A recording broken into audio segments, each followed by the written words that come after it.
Yo, we love you, dude.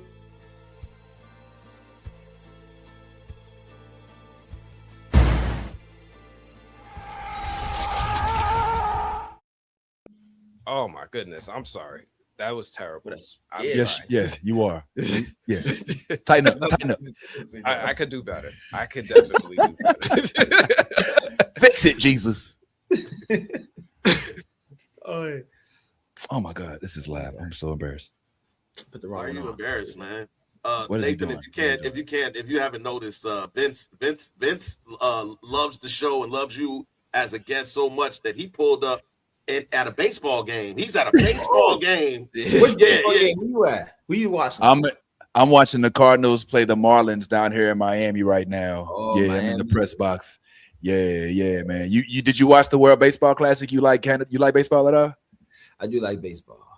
I know you a football. I know you like Canada football. I know that's your thing too. Listen, I love football, any type. I watch what footballs I watched the other day. The German league. I watched the German league on YouTube. Whoa, it's a real football fan. He probably watched rugby and everything. The YouTube rabbit hole. They say it's harder over there than it is in the NFL. So what? Hey, all right. I don't know. I love baseball, man. I'm kind of like a bit obsessed still. Really? Heartbroken, man. Like it's yeah, bad. man. Yeah, y'all lost that so bad, and you had so many choices. That Andy Paez knocked them out, and then your boy IKF just by this much, bro. This much. If Miggy Rowe didn't throw the ball to the plate in just a millisecond more, bro, y'all would have been world champs, and Vladdy would have been happy. You might have kept Bo Bichette, but we're here to talk about From. No. Well, I got to do. First of all, we won. He was safe. The cow come home. He was safe. Man, Breaking news. He was safe. You could have challenged it, bro. He was not safe. Nathan, I know there's something wrong with your eyes, so I don't expect you. I don't expect you to have seen it properly. When you're looking at it like this, I'm sure it's kind of hard to see that he had not over the base. I said, "He's safe." Yo, it might have been a shoestring in. But yeah, they lost, bro. They lost. The runner, got the benefit of the doubt, but I don't know. That's not in Canada, I guess, man. You know what I'm saying? Maybe y'all should get better refs up there.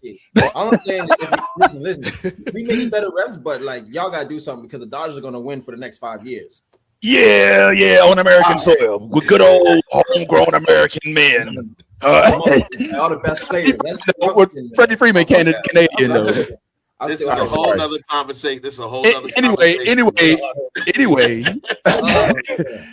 Sorry, that was fun. We got to do that again sometime. We love it. All right, Anthony. Sorry.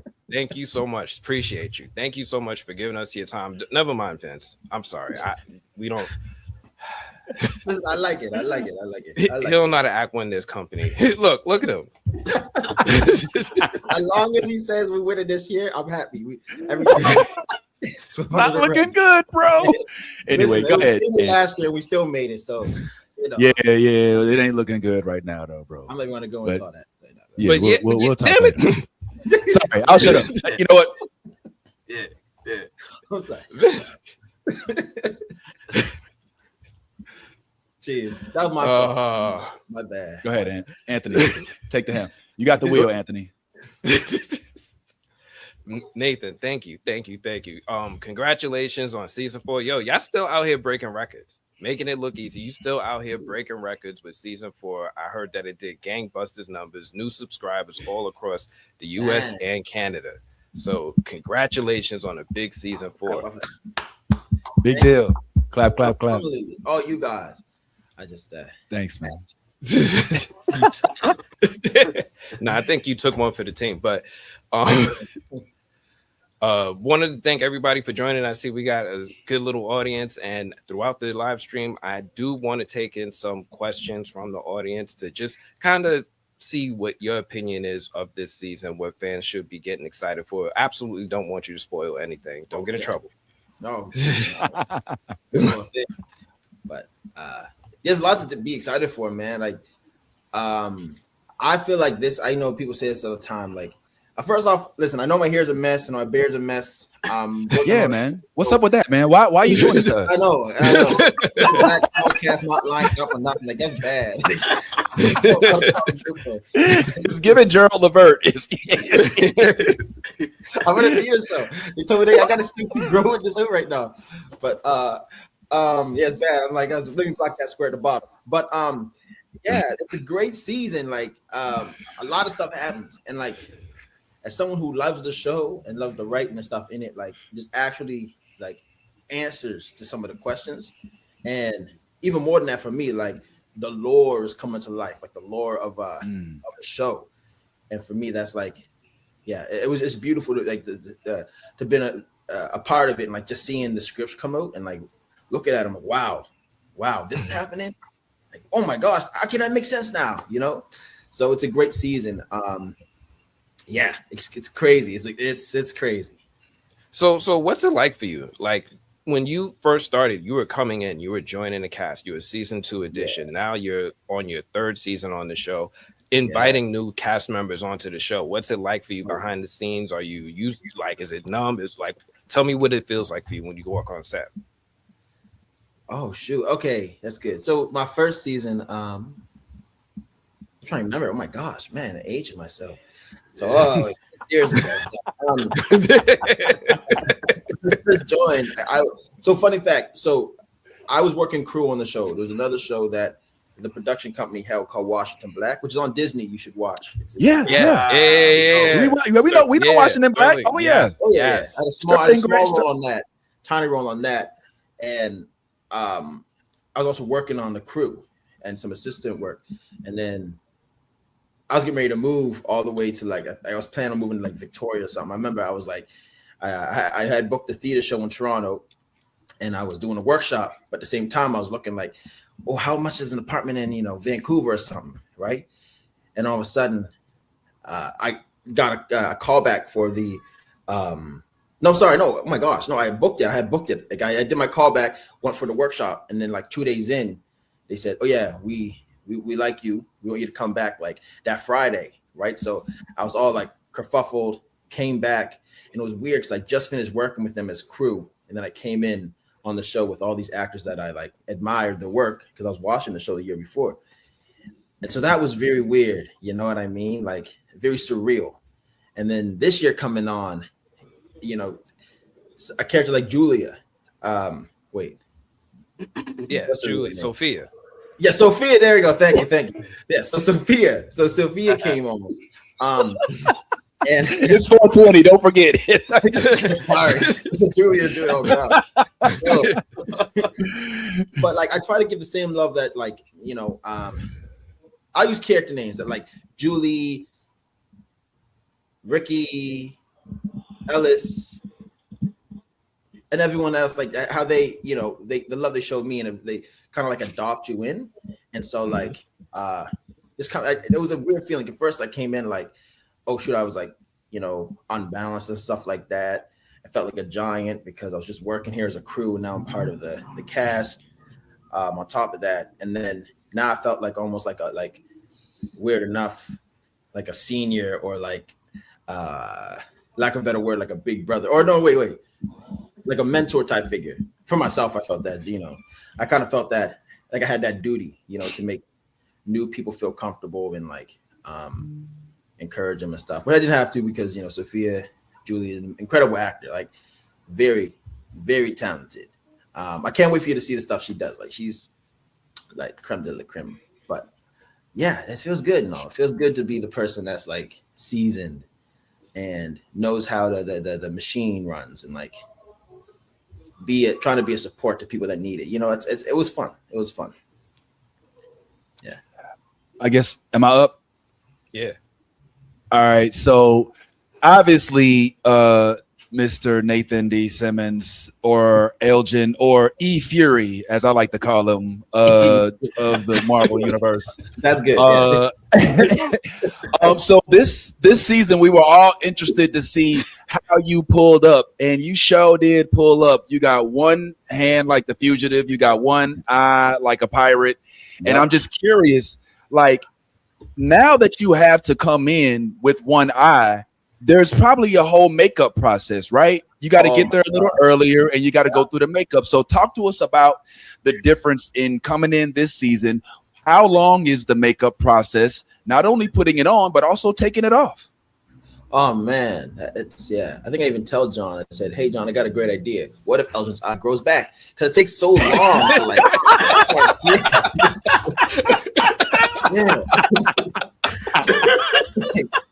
The first thing was I like it. Patrick, and like the makeup artist, special effects, Luke Patrick, who worked on the new Alien TV show, right? He worked on that. Like, he has so many stories, which I love. But especially when it's like you come in one day and you come back in the next, man, like my eyes still be itching and coming back in. I'm like, oh my God, like I thought I was gonna be able to see out of it. Like that thing's on all day.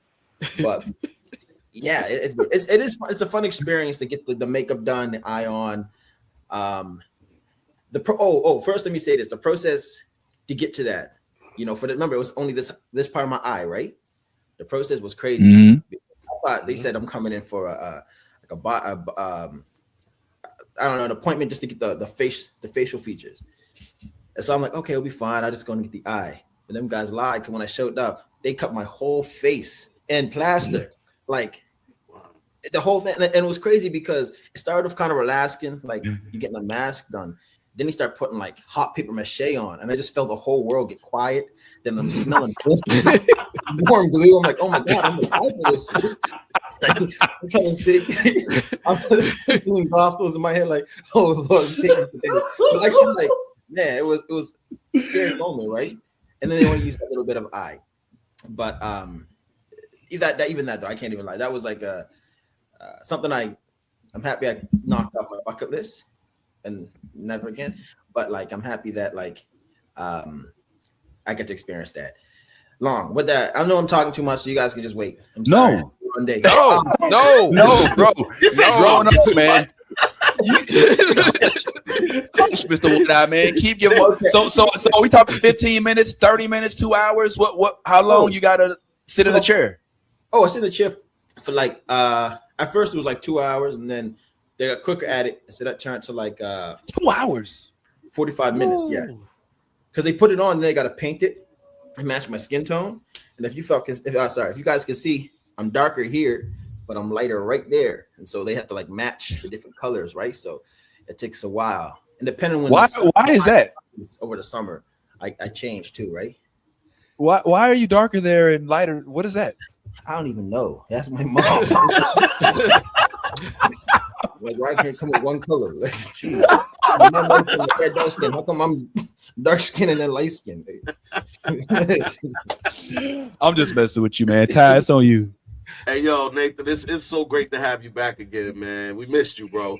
And listen, I got to first of all, I got to give you props, man, because I honestly have never heard the word kerfuffle used in a sentence. And I just want to say that I had to look it up because I was thrown a bit. I was like, kerfuffle.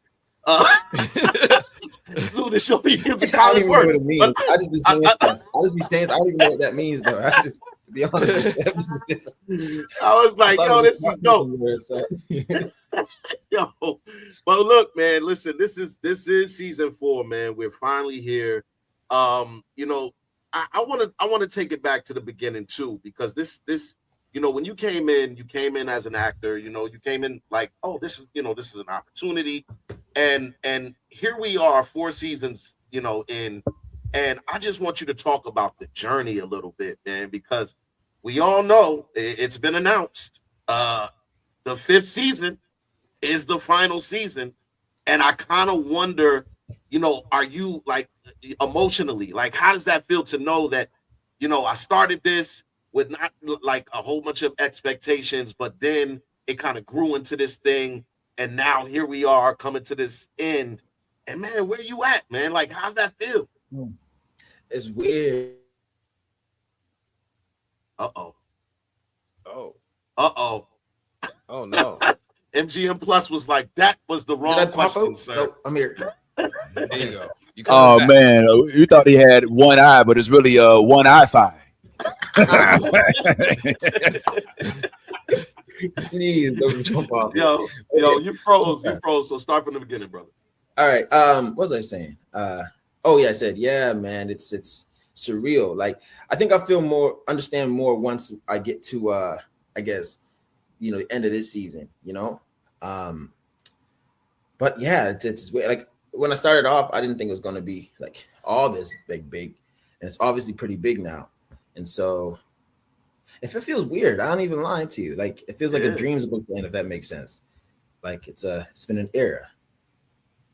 Yeah. I haven't really thought about it yet either.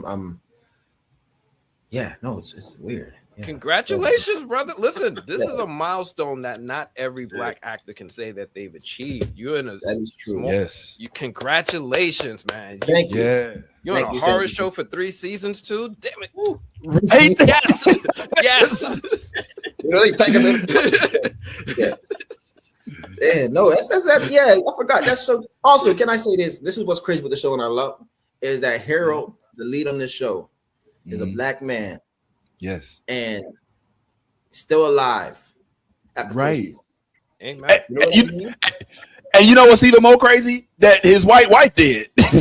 Like she died first. Like Immediately. Yo.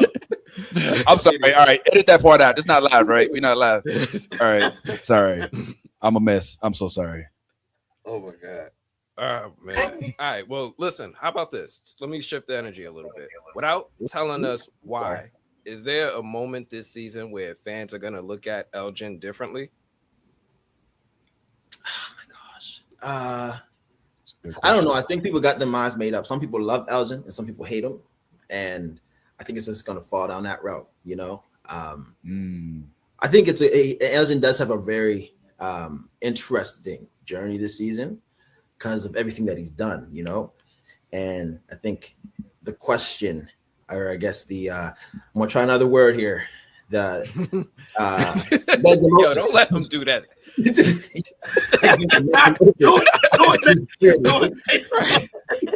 Speak how you want to speak, brother. Go ahead. Right. Don't let him kerfuffle you. So I think his kerfuffle is no. I don't even know what that means. That means ruffled. It means like it jostles you. How about that? Yo, Puts you at unease. Situation back then. But his background, his I guess his thesis to his journey. Yeah, his thesis to his journey, I think, is to find that peace and that balance, and to find a place, because Elgin messed up, like, well, not in his perspective, but like he messed up the vibe everyone had, I think a lot of the trust that people had with the people in the town or whatever. I think he kind of like violated that sacredness. And so having to find peace and come back into this town that people don't trust him anymore, as well as his moral compass being shattered from what he believed was the right thing, having to find his way back around. So it's a very interesting journey that was very fun to play, and I'm excited to see where it goes too. So, yeah. I actually don't think his moral compass is. I think that he thought he was doing the right thing, Elgin, and it just so happened that it didn't align with everybody else's thoughts. It wasn't an eye for an eye, like they saying in the comments. That's a whole different thing. Yeah. But I have a different question. I want to ask your opinion, Nathan, about Elgin.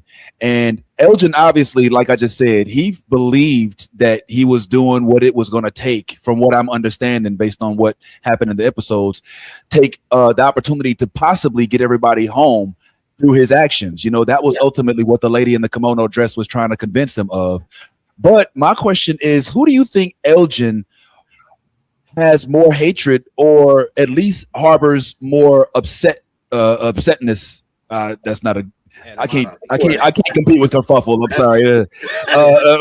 Who do you think he's more disillusioned with, Harold or Sarah? Because you got to think Harold at least had invested.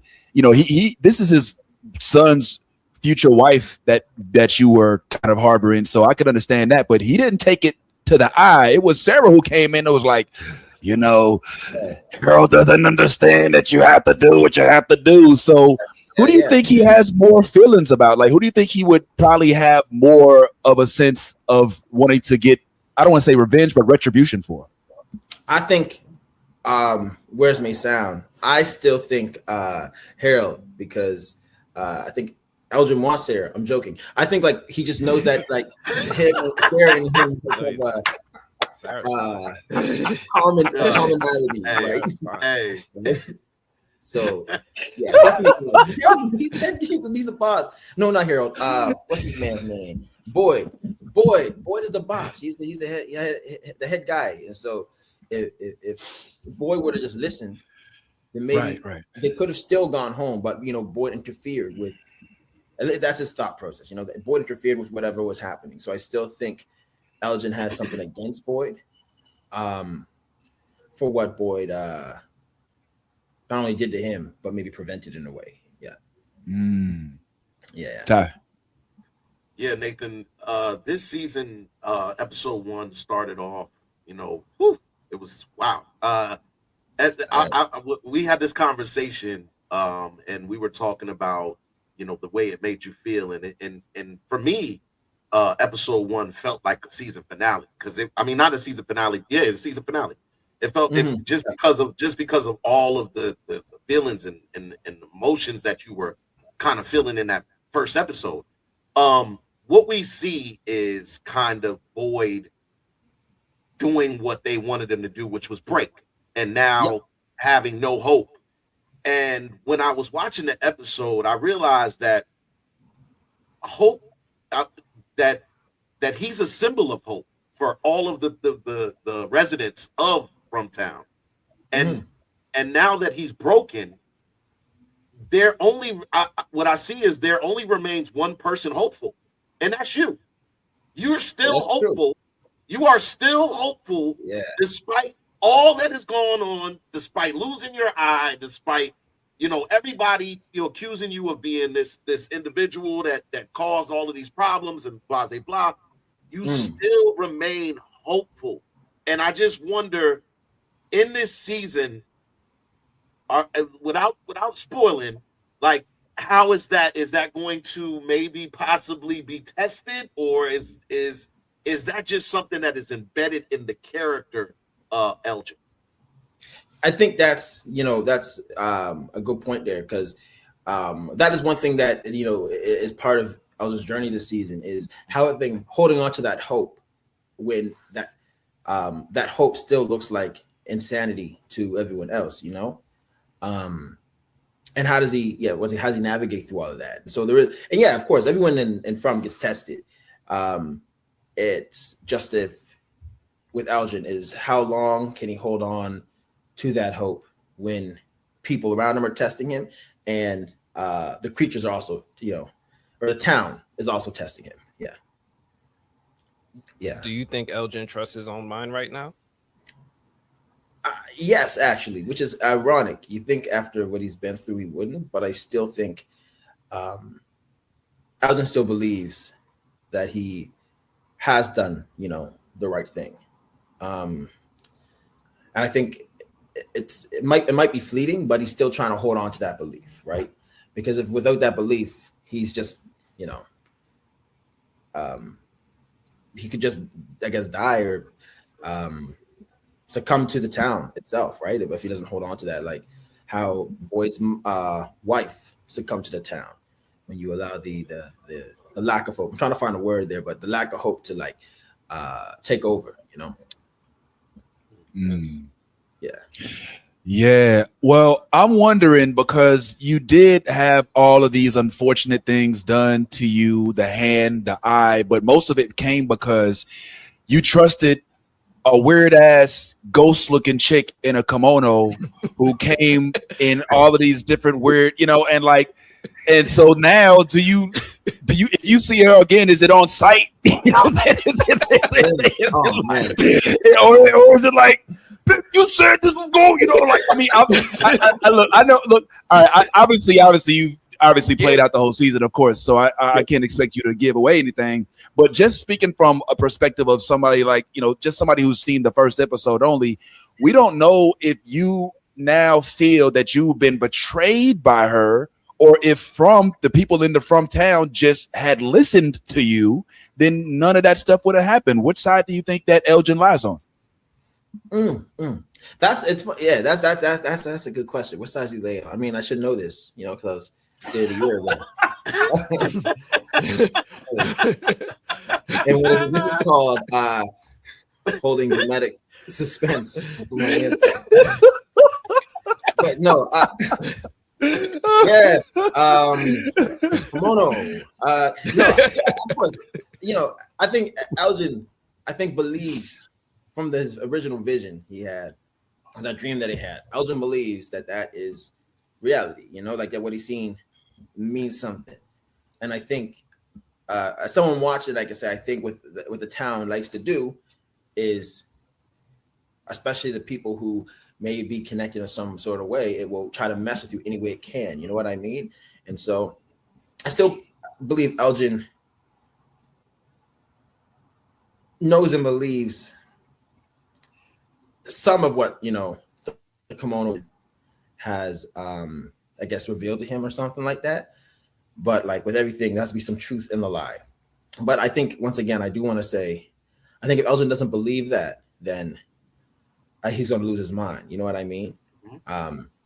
He has to come to terms of if his hope of a way home is corrupted, then what does his original dream that helped save all these people also corrupted? So then where does his reality live, right? So I think even if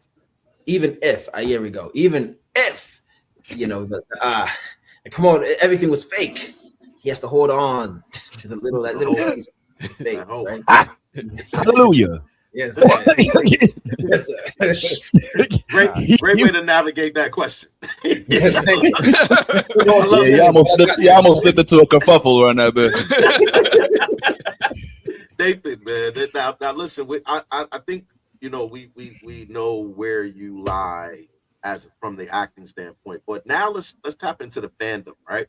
Because this show, I mean, you can't act out this show and not want to go watch your masterpiece after it's done. And then as a fan, you can't help but be assumptive.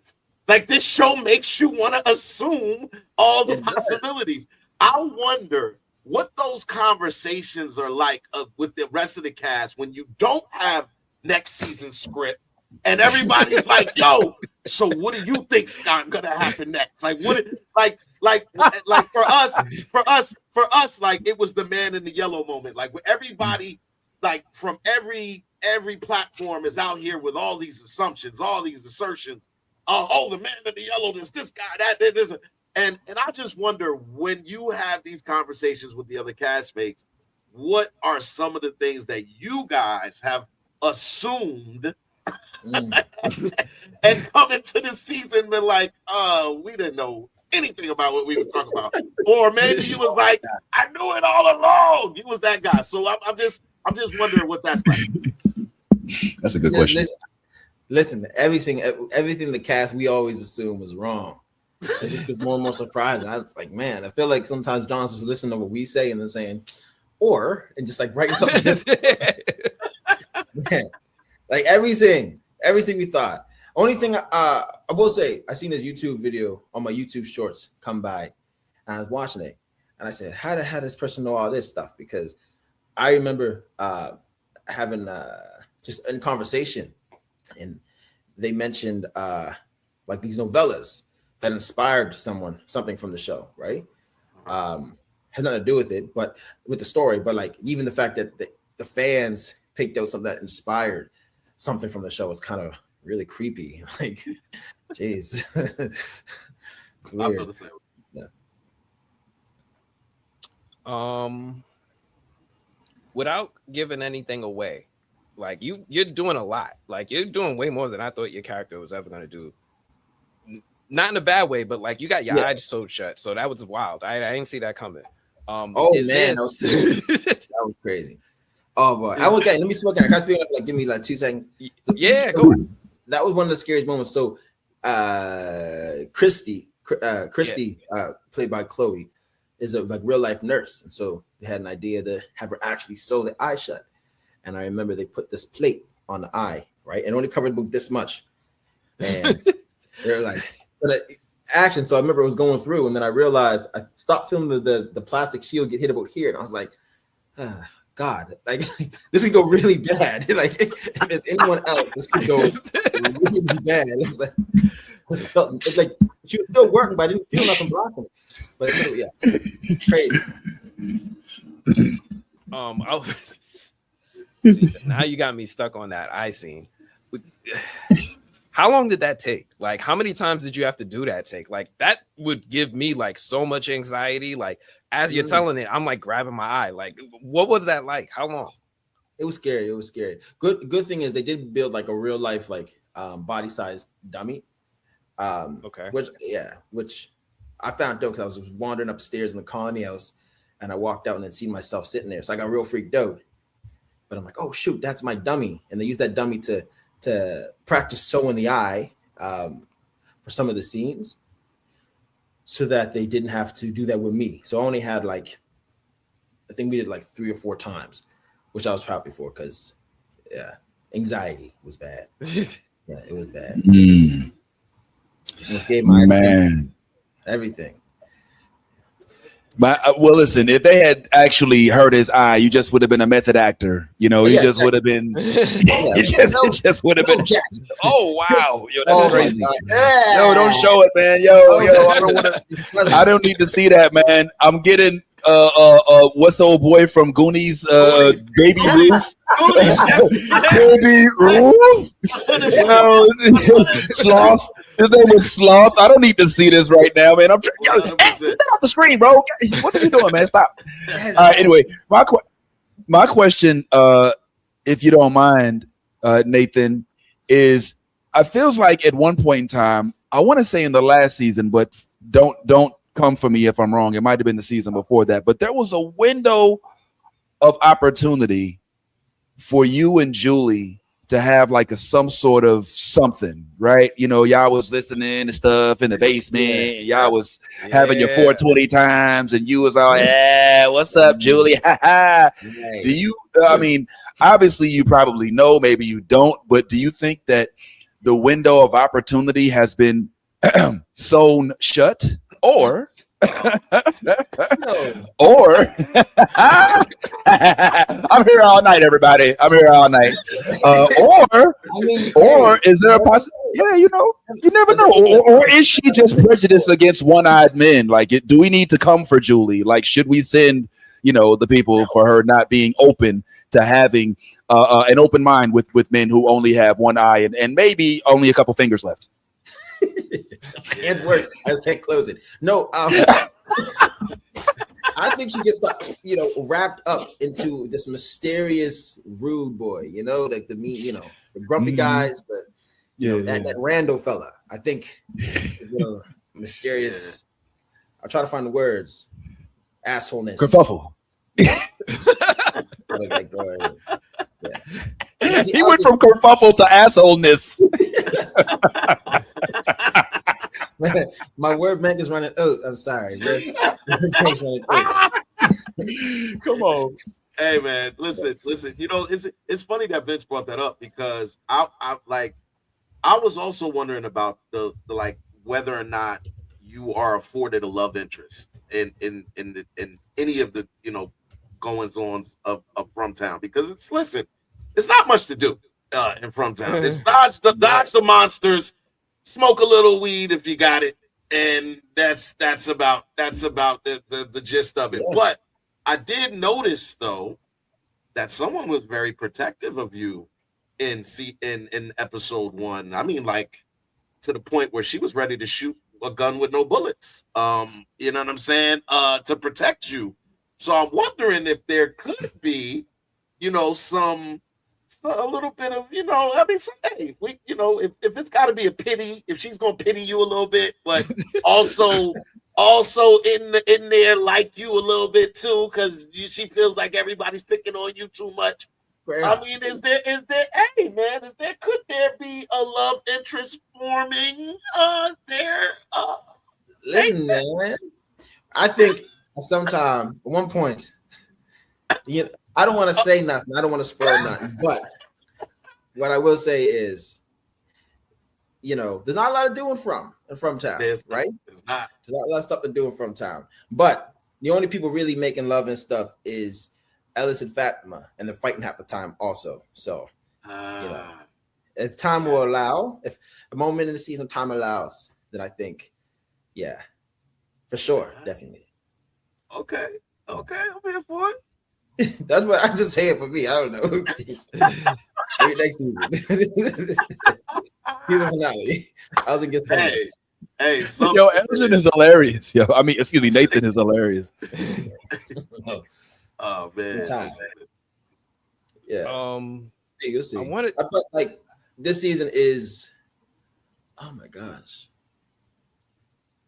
Yeah, if anything will happen though, like in serious, if anything happens, I probably will have to happen next season. Because this season's crazy, man. It's wild. Like It's dark. I think by the time we get to episode, what is it? I think like episode 3. It's like, wow. Yeah. Wow. Like wow. Man, more wow than episode 1. That's this is It's right, so since you teasing it a little, without spoiling it, what episode should fans get most excited for this season? Oh my god, man. See, you almost caught me there, Anthony. You almost got me.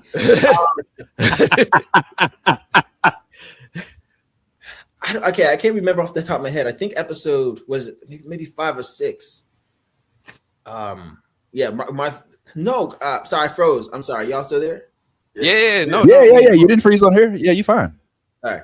No. I think episode 5 or 6, some stuff happens that's like, it's like, trying not spoil. I'm trying to find ways to. No. So like, I think one of my favorite moments of this season happens, and it's with an actor named.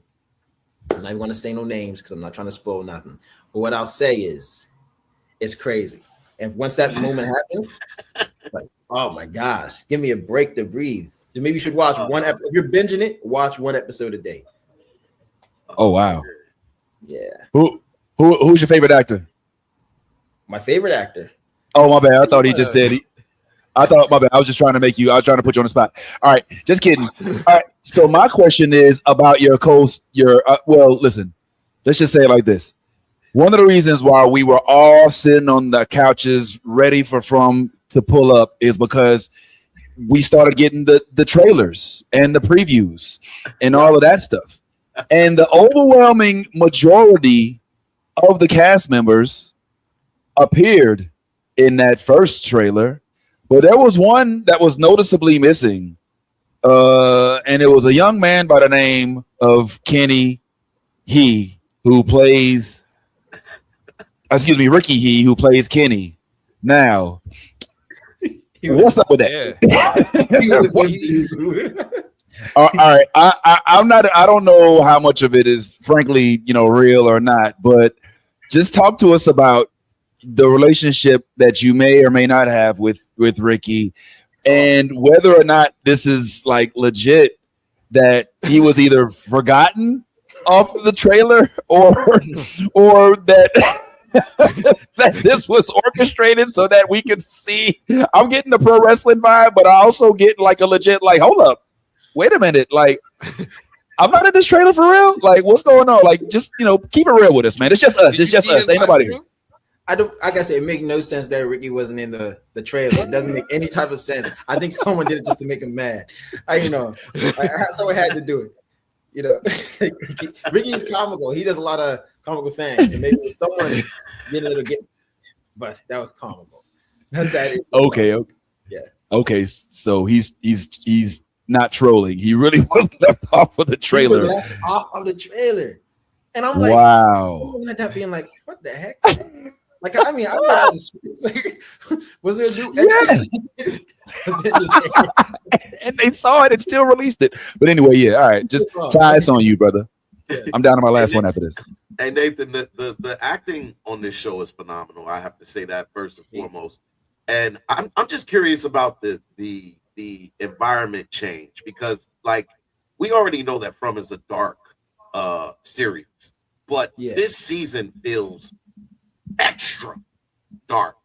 mind you, because I kind of alluded to it in the beginning. Harold has lost all hope. What is going to be that beacon of light that kind of moves the story forward? But also, just when you see Harold playing this broken, ready to kill everybody in the town with, what I'm saying, put a bullet in everybody's head. When you see this version of him on set, like, you know what I mean?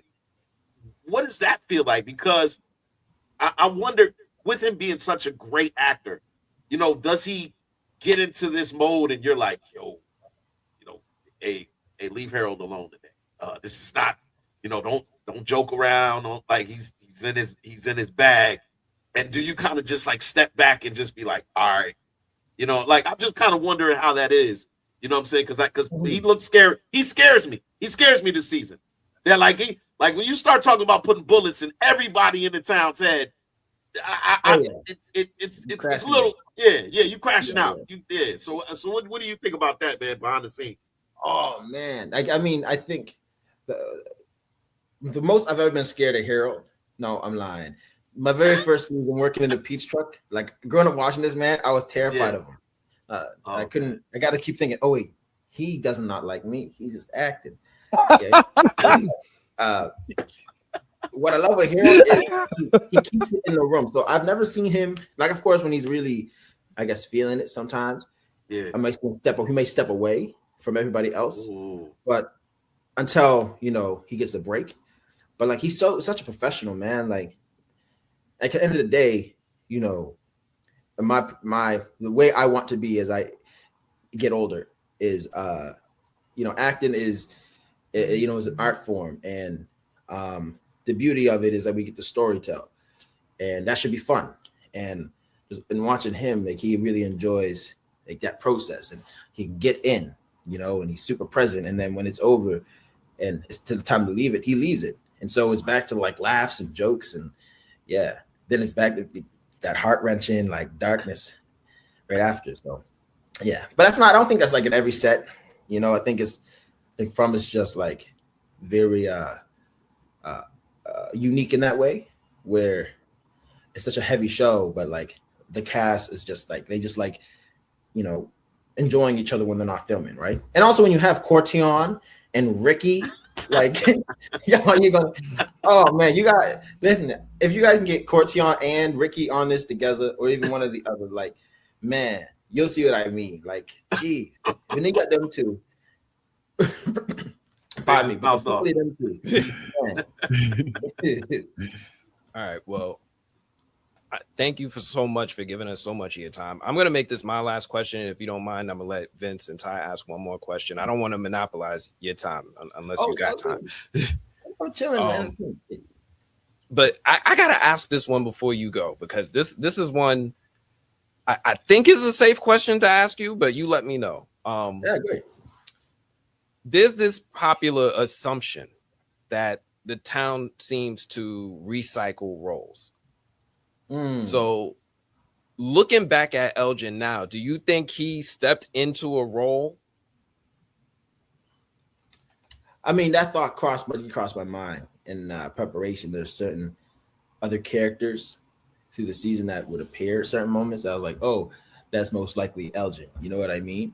But honestly, I'm not even sure, right? Like, I had my assumptions, and then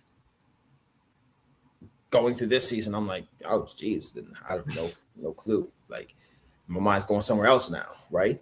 I'm being very sensitive, but like, my mind's going somewhere else. But like, originally, I thought like I was playing a role, or like things just kept happening over and over, repeatedly. That's like, just from as the story's been being told, I thought like something is making this secular, big word coming, Sisyphus type of story. Like, whoa, hold up, nah, bro, hold up, what? No,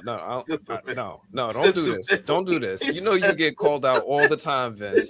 You the walking thesaurus. Hold on, let me look it Try up. to pull this Let me one. look it up. What was that word? Comment section. Nah, because that was a premeditated vocabulary word, sir. You can't just drop Sisyphus on us and expect us to not stop the tape and Google it. Hold on, man. Let me Sisyphus. I thought that was a person in TikTok Greek. That was an amazing answer. Yeah. Oh my This God. dude gave us a It's disclaimer. It's Incoming war. Yeah, Sisyphus is like a dude who is like a Greek. Oh my God. Wow. And he just used it in a sentence. Ephira, Yeah. now known as Corinth, he reveals Zeus's abduction of it. See, Wow. See, man. Yo, look at Hey, what, man.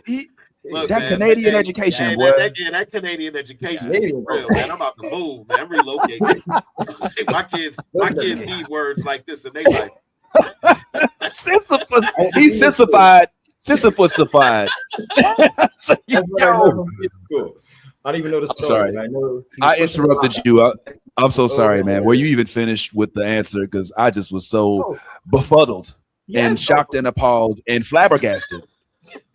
Yeah, I think I meant befuddled earlier, but I said kerfuddled. That's what I think I meant. Kerfuffle. I love it, man. I love it, man. No, I think it is. I think the idea, correct me if I'm wrong, but Sisyphus pushed the rock up a hill. You're right. The top, and then the rock keeps coming down. You got to push it back up. That's why my mind is with how the town kind of works, right? Until something can either break the rock or remove Sisyphus. So either the town is going to be gone from the rock, or the rock is going to be up the other side of the mountain. That's how I think. I used to think that's how the story was going to go, but they subverted my expectations. Yeah. Yes. Knowledge has a That's not a spoiler. That's not a spoiler. I'm just saying, like, it's not the way I was thinking the story was going to go. It's kind of, it's blossomed into something differently. Yeah. More and beautiful. Yeah. Now, since we're on, I think Vince had, he's coming. He's coming back, but I think he lost connection. He is in the baseball stadium, so they might have turned the Wi-Fi. He's like, everybody left. He's still there. They like, quit Sisyphusifying my internet, man.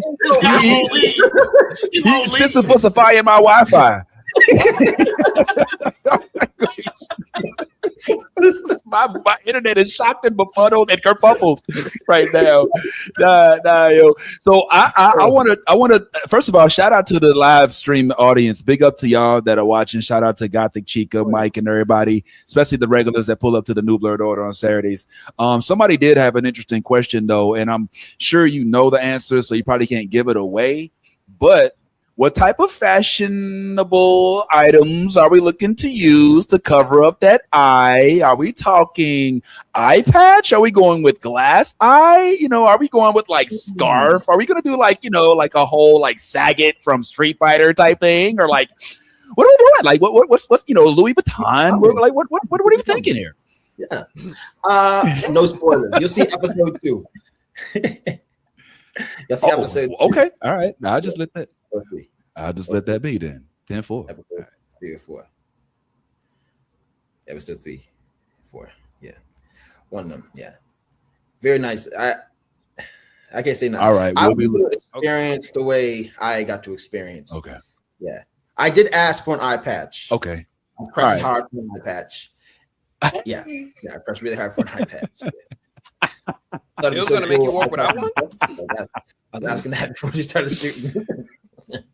Yo, in the spirit of wardrobe, because since Vince brought it up, because I think last time we were here, we talked about the wardrobe because they had you wearing the same 2 outfits pretty much the whole season, and I'm just wondering, when you went back there asking for that eye patch, did you also ask for a change of clothes? So he was like, am I going to be wearing this same bloody t-shirt and white collar shirt and sweatshirt over the top? Is that going to be my wardrobe all season again, or did we put a little in the budget for me to change out?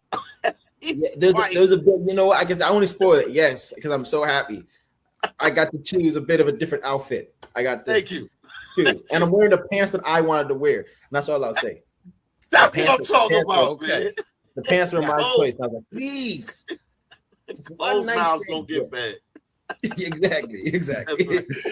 So real quick, this is a common question that is kind of related. It's in the contract, is there something that says you can't change your appearance in between seasons? I only ask because everyone looks the same since the first season they appear in.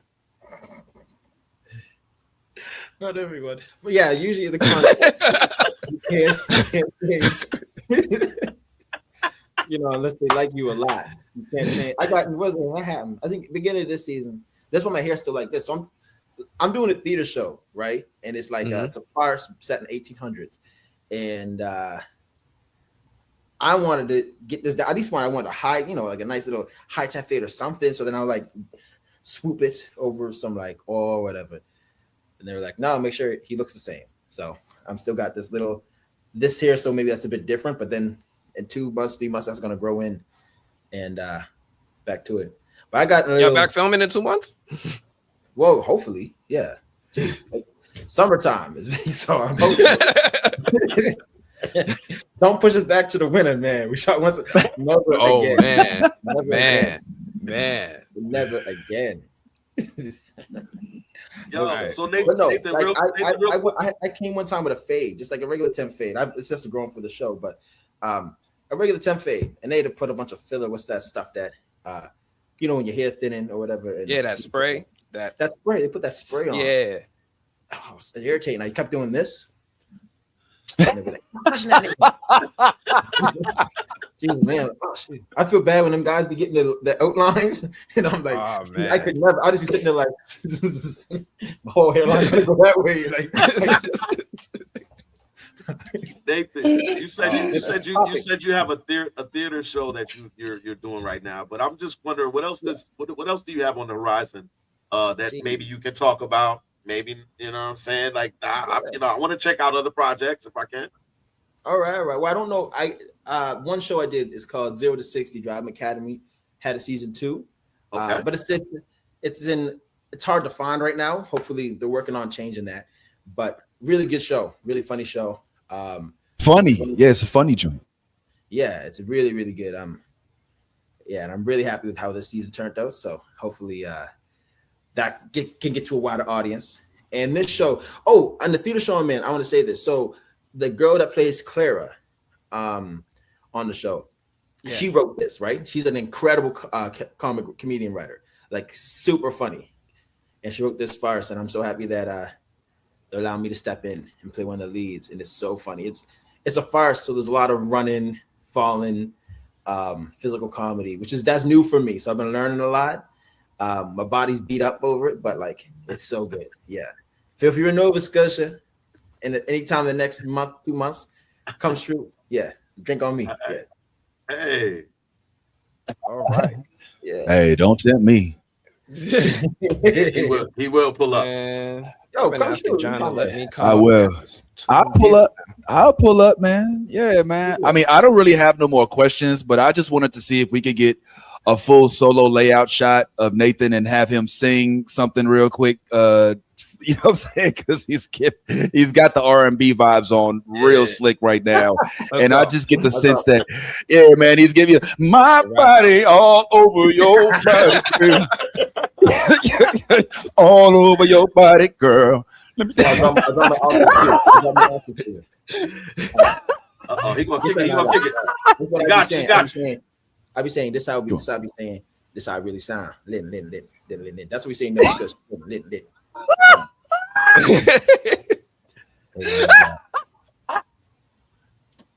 Welcome to the Blood Podcast. Have a good one. Oh boy. He put the Barry White on him, man. You better stop, boy. You better stop. Oh my God. Nah, he's so fun, man. He's so fun. I'm out of questions, man. Sometimes how I do talk, but you better get your shout out though before you go. Yeah, Anthony, I love that shirt, man. I love that shirt. Oh, go home, Elgin. Why everybody tell me go home? I started saying, come on, Elgin. Go home. Right today. Get ready today. Told me go home. Oh man. Listen. I'm happy to send you one. Please. Yeah, that t-shirt needs to go viral. It does. Yeah. $20 for it. No problem, no doubt. I'm just sitting here like I'm a little distracted because like every time you're talking, I'm also looking at the dude over Vince's shoulder who's like watching the podcast. I know. Is he watching? He acting like he's not paying attention. How you doing, sir? Yes, sir. We're talking to you, sir. I don't know. I don't know. He just came in here. Hey, yo, yeah, why you even still in the, yo, Vince, how are you even still in? I was Sisyphus his ass all the way out. Isn't the game over? Isn't the game over? The lights are off. They don't kick you. Oh, they cut it off. They cut his Wi-Fi off. Yeah, I'm like, this dude has been at the game. The game has been over. Yeah, I'm watching the game. I'm watching the game. I'm still watching it. Oh, you want to see? I'll show. It just started. It started at 6:40.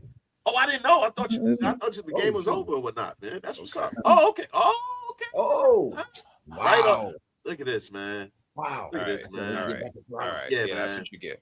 Yeah, that's exactly. Yeah, man. Getting us no invites. I'm gonna just leave him there spinning. Yeah. Nathan, thank you so much, man. I really appreciate you giving us so much of your time tonight. Yo, I know you're a busy man. If you could, you did such a wonderful job for that outro you did for the New Blurred Order. I was wondering if you could do one for the movie blog. Oh, for sure. Yes. Right, I'm gonna give you the stage. Yeah. I said, because I ain't lying, you guys. I'll be checking you guys on YouTube sometimes. So yes, for sure. Oh, it's the stage. Hold on. The same thing. Hey, wait, hold on. I messed my voice up. I gotta put it lower. 1 second. Hey, all folks at the movie blog. It's Nathan D. Simmons. Thanks for joining. Love y'all. You damn right. Thank you, man. Thank you. Really appreciate you. Your lady gonna be like, don't be giving them that voice. Don't be doing that. What you doing? You gave them the voice. What you doing? What's wrong with you?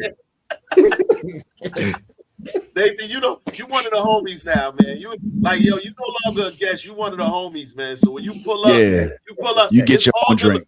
Look, let me tell you right now, you ain't got to worry about how you pull up, just pull up, man. So if you pull up with the beard, with the t-shirt, with the fro, listen, you the homie now, man. So you pull up how you want to pull up, bro. You know what I mean? Yeah. Thank you, man. Thank you. I was thinking to myself, man, I should get a lineup. Should I call my brother? My brother's a barber, right? But he's always busy. And the only time he cut me when I go to his place. And when I go to his place, he's doing what he's doing at his place. So I want to interfere with the fun times. So I hard sometimes, man. And my girl has been sick of me because she's like, whenever I go to Toronto, I always get a lineup, and she's like, "Why are you getting a lineup when you going to Toronto for? How come you don't get a lineup?" Yo, I'm gonna get a lineup soon because she's heading down you to in the Toronto, Republican with me, and I'm getting a lineup. I know the exact words you're gonna say. Oh, so because I'm leaving, you getting a lineup? Yo, I got one last question, I promise. But Nathan, like the cast of From is so vast. Like, who are your go-tos? Who do you communicate with the most? And who is the funniest outside of yourself in the From cast? Oh my gosh, I'm funny. That's crazy. Geez, that's hard. Listen, Ricky is a comedian. I want to use the names so people know the names. Kenny is a comedian. Ellis is a comedian. Julie is a comedian. Oh my gosh. Here we go. Liz Saunders is a comedian. Oh wow. Sorry, Donna is a comedian. My apologies. Donna is a comedian. Oh my gosh. It's hard to say because so many people are funny. And yeah, I don't feel when I'm with them, I listen, my comedy is poo-poo. Like they're comical. And everybody, oh man, especially when the days where everyone's there. Like I love when Avery's there. She's hilarious. Like Avery is hilarious. Chloe is hilarious.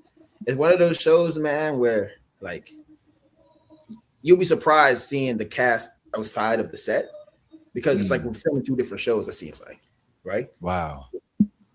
That's cool, man. And who you close? Who's your road dog? I mean, listen, it doesn't mean that everybody there isn't cool with you and that you're not friends and that everybody isn't, a good person to be cool with. But it's natural to gravitate towards like somebody because you have more scenes with them or because you're from the same town or you share the same interests. Who was my road dog?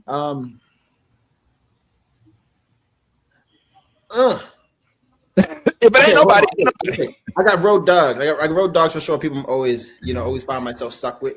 That would be like Courtyon and Ricky. Those two are like conjoined. So half the time you get one, you get the other. So Courtyon and Ricky, Hannah and Pega. Those two are usually conjoined as well. But other ones too, and then also AJ. That's my boy, especially. Oh wow, AJ. AJ. Yeah, that's the coolest man. Like, listen, that's the really. Guy. Boy, yeah. AJ. Oh, okay. Those five for sure. Yeah, those five for sure. Like Samantha Brown, she's hilarious. That's another comedian. Oh my god. We just don't get to hang out as much, but she's also in there. But yeah, those five, like if I were to go to Vancouver, I'm hanging out with Hannah and Ricky. Here in Halifax, nice. Me and Pega. Toronto, Courtyon, right? AJ, wherever I can find AJ, I'll be with AJ, right? So yeah, that's how it is. Yeah. Anything noteworthy ever happened at the rap parties? What do you mean? What you mean? Hey, that was a slow one. No, I don't know where the question goes. Not like that, though. Hold on. Yo, you ain't catching me dry snitching. Hold on. Listen. No, I can't even talk about that. Listen, we have Courtyon throws crazy parties. He had a crazy Halloween party. I only caught some of, but like, yeah, those are wild. Those. Yeah, but yeah. The premier party just went there. We didn't have one this year, but the premier parties usually at LA. Those were great. Last year when we went to the premiere, we had gone to my first boiler room experience, and they had Benny Blanco. Which was fun. Nice. Yeah. Okay. Yeah. So I got 2 days there. Yeah. That's what's up, man. That's it for me, Ant. All right. Well, thank you, Nathan. Thank you so much. I really appreciate you. Hopefully get to see you again, maybe after the season, whenever you want to come back. We pulling up. Open door. Yeah, man. I have a question for you, Phil. Uh-oh. Okay. What games are you guys playing? What games you guys checking out? Because you got to put me on stuff last time. What games? Video games, yeah. Well, okay, Vincent's always playing MLB. Okay, all right. Look, see, why are you putting me out? Like, why are you answering for me? Like, that's the part I don't understand. Like, that's what because I'm your best friend and I see you on the game. Okay, the game, that's all you playing. That's it. MLB. That game hasn't changed since it came out. Yeah, it's the same. It's the same game every year. They just changed the roster. But right now, bro, since you're a horror cast member of a show, Resident Evil Requiem dropped not too long ago. And if you're a RPG FPS guy, which is a bunch of letters, a role-playing game, first-person shooter guy, then it's right up your alley. I don't know if you do that, but I'm a huge Resident Evil fan. So, like, I would definitely recommend that. Also, you know what we should require of you? Ghost of Yotai now, even though it's been out for a while, is a phenomenal game. It's crazy with the colors in the storyline, but more importantly, they just recently had a new what they call it, DLC? What is it? DLC. They just had a DLC where they allowed for there to be multiplayer co-op playing, so we could play with each other on the video game. Pause. Watch yourself. We can also and we can play against each other. Did it again, yo. I got kerfuffled. I'm sorry. Okay, yo. I'm gonna go out there and get some fried rice. But yeah, those are 2 games that I would highly recommend. What are those? Are you an FPS guy or what are you? I'm everything. I started the game I'm playing now called my brother. We're still playing called Baldur's Gate 3, and we play Ready or Not. Baldur's Gate. That's Ready or Not. RPG. That's a long game. Baldur's It's gonna take you years. Man, I gotta we keep restarting because I like to troll sometimes. So sometimes I really do fucking stuff up. So I gotta go back. Yeah, you can't close his hand. Remember, he. I know. Nah, yeah, but I would, we got to get your gamer tag. We don't have to put it out on the waves if you don't want. But yeah, man, it'll be dope, man. And I'll sponsor the purchase of Ghost of Yotai if From ain't doing you right with the salary, and we can go ahead and we'll pull up. And we'll, hey, you never know, man. Hey, man, this opportunity. Sometimes they try to sell you an opportunity. You know what? Don't even turn down a free game. I think you could give them a game with PS10. Look, there's a private chat on the side, Nathan. Just click the private chat. You could click Vince's name. There you go. Get that free. Serious? He is not lying. Thank you. If he wants, because he doesn't like to play alone unless it's MLB.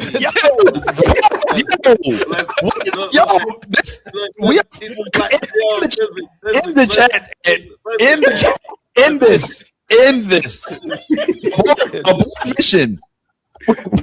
Abort. Yo. Hey. Nah, yo, this is hella fun, yo. I watch my dad out here. He's always high, and you just see him missing every step.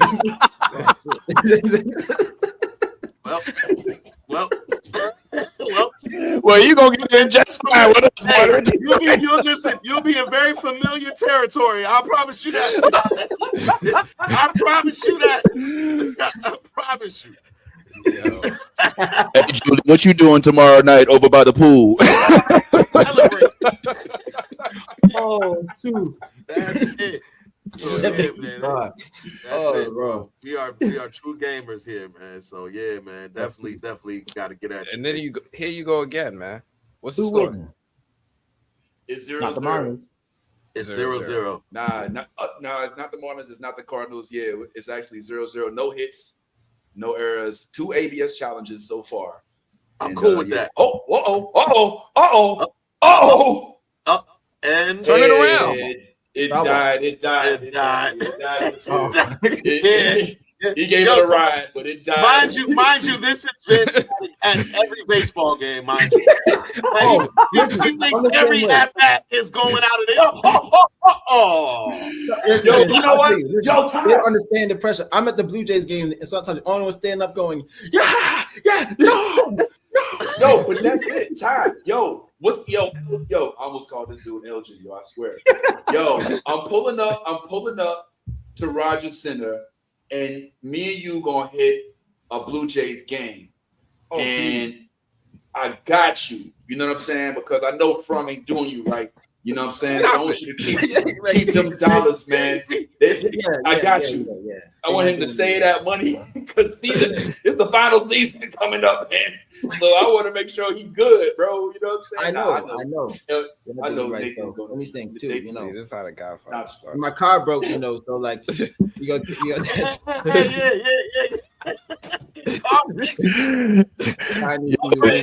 the TVs in the house.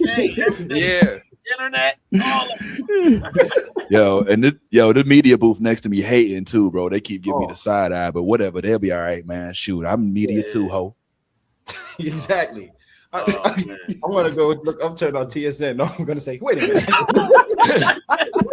I'll be on MLB Network tonight. You see me on there. Yeah, you'll be on. I'm done, and I'm sorry. Ant's so embarrassed. Ant like the father who like, oh my god, I can't believe these are my kids. Can't bring out no, this was fun. Admit it, bro. We had this is the most fun we had with an interview. Nathan cool as hell, bro. Man, I was working on this show, and when my agent Nick said, y'all reached out, I'm like, oh please. I said yes. Yes, that's what's up, man. That's what's up. Even if I'm on stage, I'll be like, 1 second, y'all. Hey, yeah. All right, well, don't be a stranger, man. We hope to talk to you more often now. And it don't always. I mean, listen, we love From. We glad you on From, but it don't always got to be about From. Oh, for sure, and apparently, it could be about when baseball. I say you the homie. Listen, we do this thing, man. Like every year, like we get together as a unit, as a family. And we may very well, have to invite you to that get together. Anthony, is he really doing this? Hey, look, look. Hey, listen. He's doing that because I missed the last get together because I had some issues. I missed the last get together, so they trying to really type, but they know he knows specifically I pulls up. So don't do that. Don't do that because I missed one event and forget the 27 events that I pulled up. Don't do that. Don't be that guy. Don't be that guy. Don't be that guy. All right. Whatever he say. But I really appreciate you, Nathan. You hella talented in all seriousness, man. You a hella talented dude. You hilarious as hell. You got versatility in your repertoire, if I may say. Big word incoming. And I just can't wait to see what else happens after. Look, From is phenomenal, but it is not all that you got in your holster. And I just cannot wait to see this expound to this stratospheric career that we see you culminating towards, my friend, Sisyphus. Yes, I call that in. I call that in. I'm done. On that note, I'm cutting my mic off. A guy named Jeremy Dell. Oh no, Jeremy helped me get the role because I was working with Jeremy Dell, and Jeremy Dell said you got to call it in. I said I put it in. I said yeah, but I probably ain't gonna get it right because sometimes they say diversity open, but they mean white man. So I was like I'm not gonna get it. You got to call it in. I said all right, call it in. He said no, mean that shit. I said okay, I'm calling it in. Boom. A week and a half later. So yes, man. Thank you, Vince. Nice. That's what's up, man. We ready. We ready, man. And we here. We are the first ones. All good. Yes, man. But listen, it's always such a pleasure talking to y'all. Like, geez. Same, bro. Thank you. And the chat, man. Thank you. Skylar. Shout out to the chat. Put some respect on my name too. Oh my God, he can see it. I didn't know he can see it. Thanks, Mike. Thanks. Give me shelter. Okay. All right. Yo, end it. Oh my God, did you just kick him out? Did you let him stay? Oh, okay. Well, tell him. Yo, is he still there? Yo, Nate right now is getting nominated for my favorite interview of 2026 thus far. Like you gotta go, because Nathan pulls up as his full 100% authentic self. What do we say at the end of every broadcast on Saturday? Be your authentic self.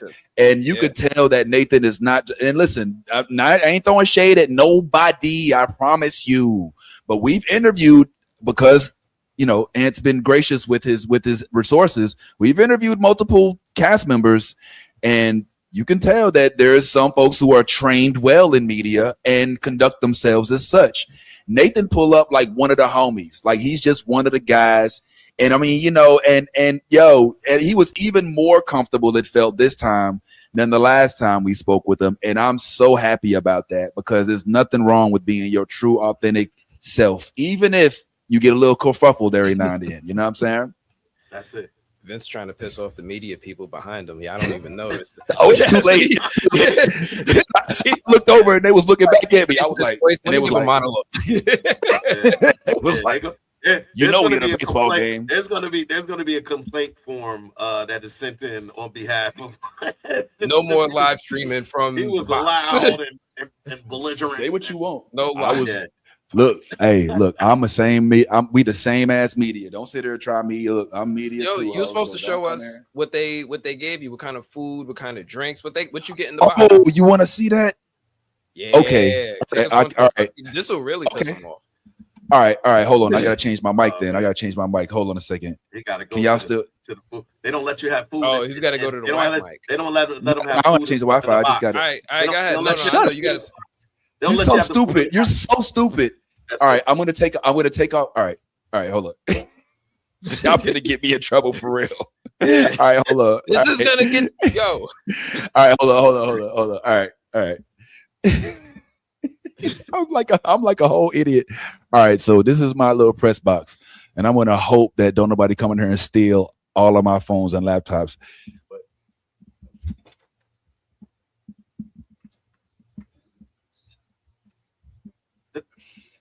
All right, this is my homegirl right here. She be letting me in. You know what I'm saying? Hey, what's up? How you doing? You good?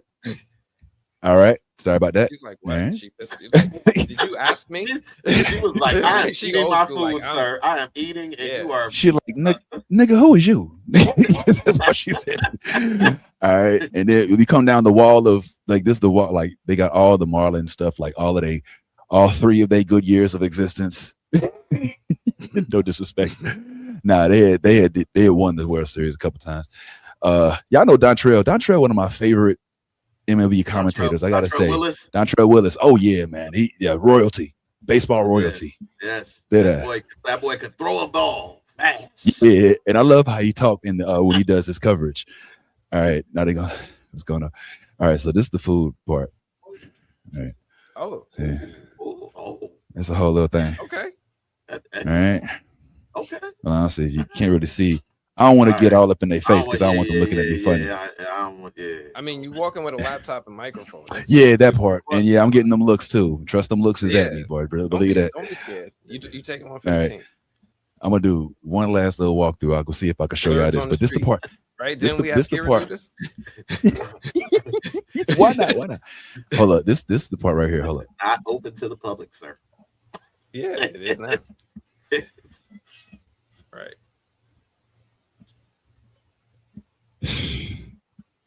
You know what? Maybe I shouldn't have the light on. It'll just look like I'm just walking around. Yeah. Why does it look like you put the mic on your lip, bro? Like, you told me to keep it close. Oh my God! Don't listen to me, bro. Don't ever listen to me. That crisp sound. So this is the press room. That's enough. That's enough, y'all. I can't. You know what? I should have put. I can't. I'm embarrassed. I should have had you like this. Oh yeah. Okay, Oh, so this is the press area, right? And then there was some lovely folks. Like earlier when I did. Well, what's going on, man? It was technically called the I love how Vince keeps speaking to people and they like, man, who the fuck are you, dog? No. I made a couple friends. Oh, you made friends? Yeah. I made friends. What they got to eat? Oh, What they serve? Spaghetti? Is that spaghetti? Was that? Yeah, it's spaghetti. It's not. Okay, don't talk over the food. Don't talk over the food. But yeah. No, they got the glass. They got the glass. Oh, that's good. Man, they was eating. It was eating. Yeah, the good dessert. But if I can keep it real, it ain't really. It ain't really. It ain't. It look good, but no season. I'd rather go to a food truck. Yeah, it's not. It's not. No season. It ain't. Hey, Mo, thank you. Yeah, it ain't all that. You know what I'm saying?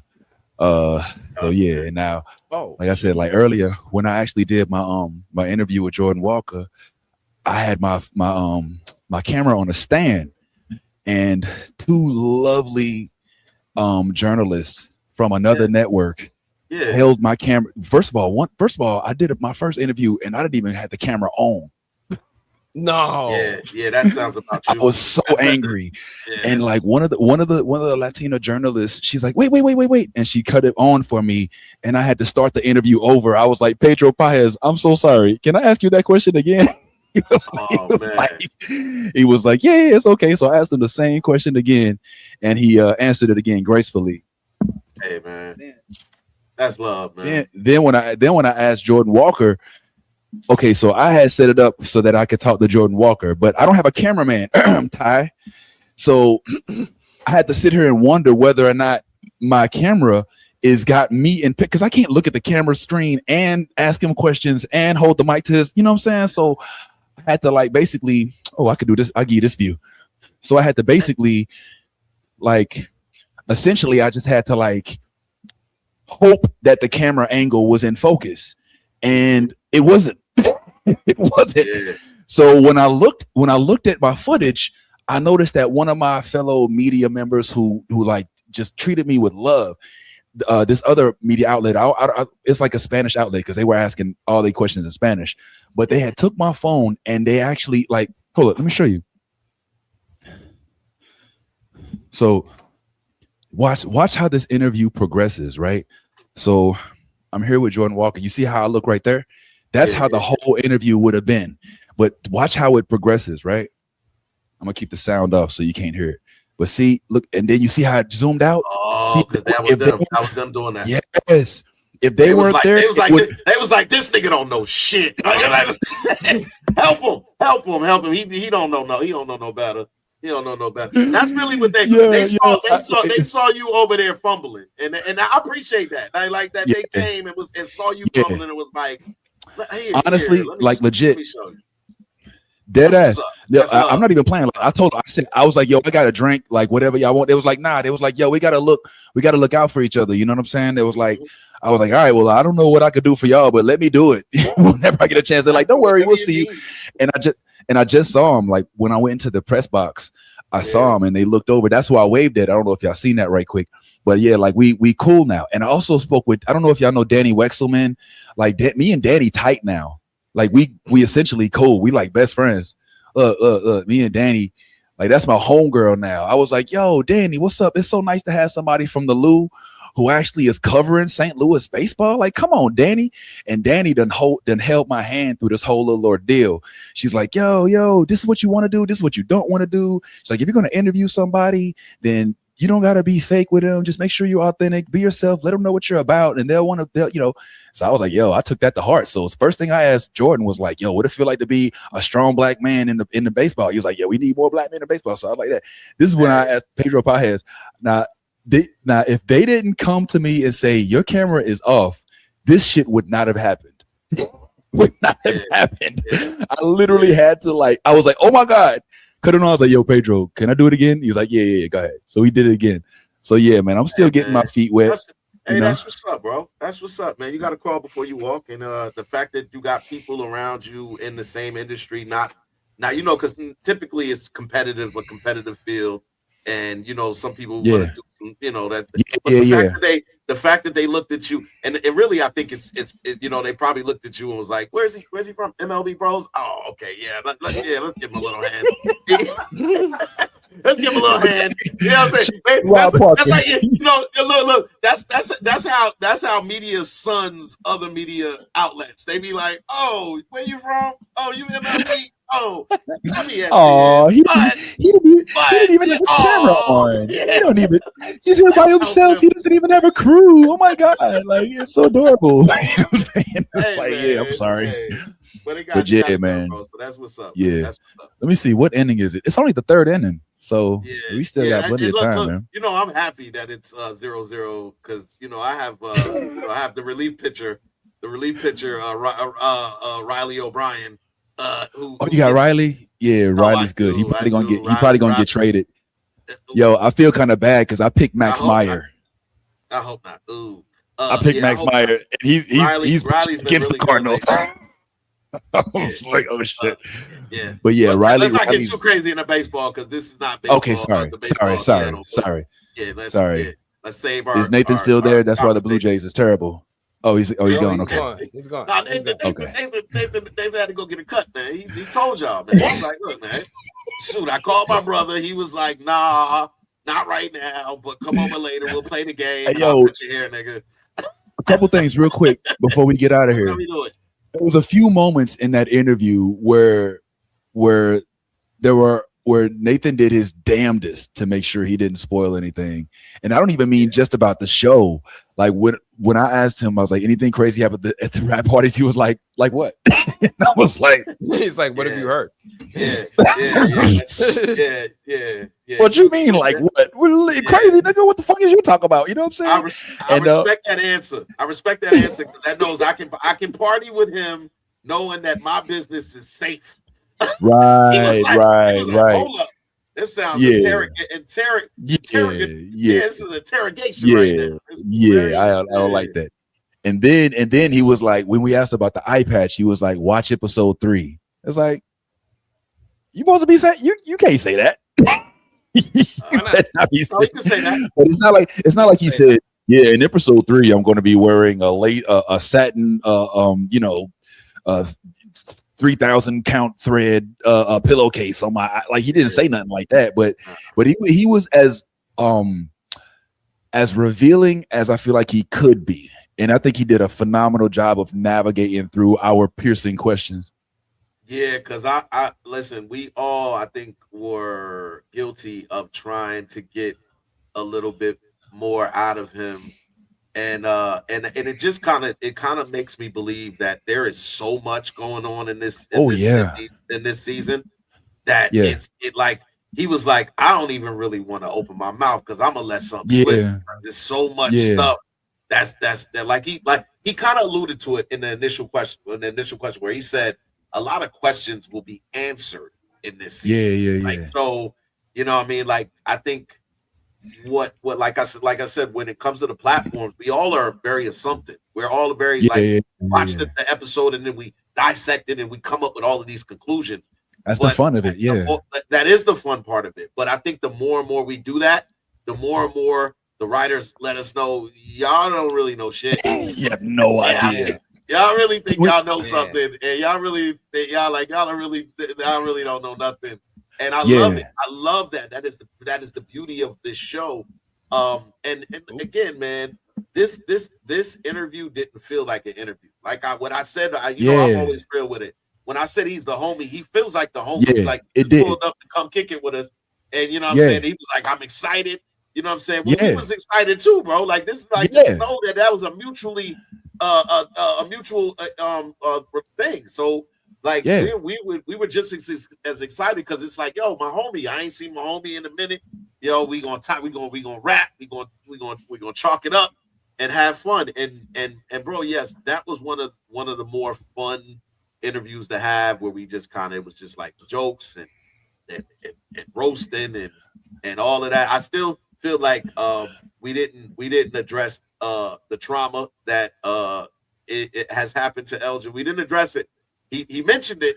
Really? He mentioned it. Yo, he did. He said, I hope to never do this again. So there's definitely some I listen to everything. So it's like there's definitely some I meant to ask him, you know, if he was traumatized by, but because it is crazy to look at when you see it. You know what I mean? It's like, oh, he didn't even want to see it and put it on the screen. He's like, oh my God.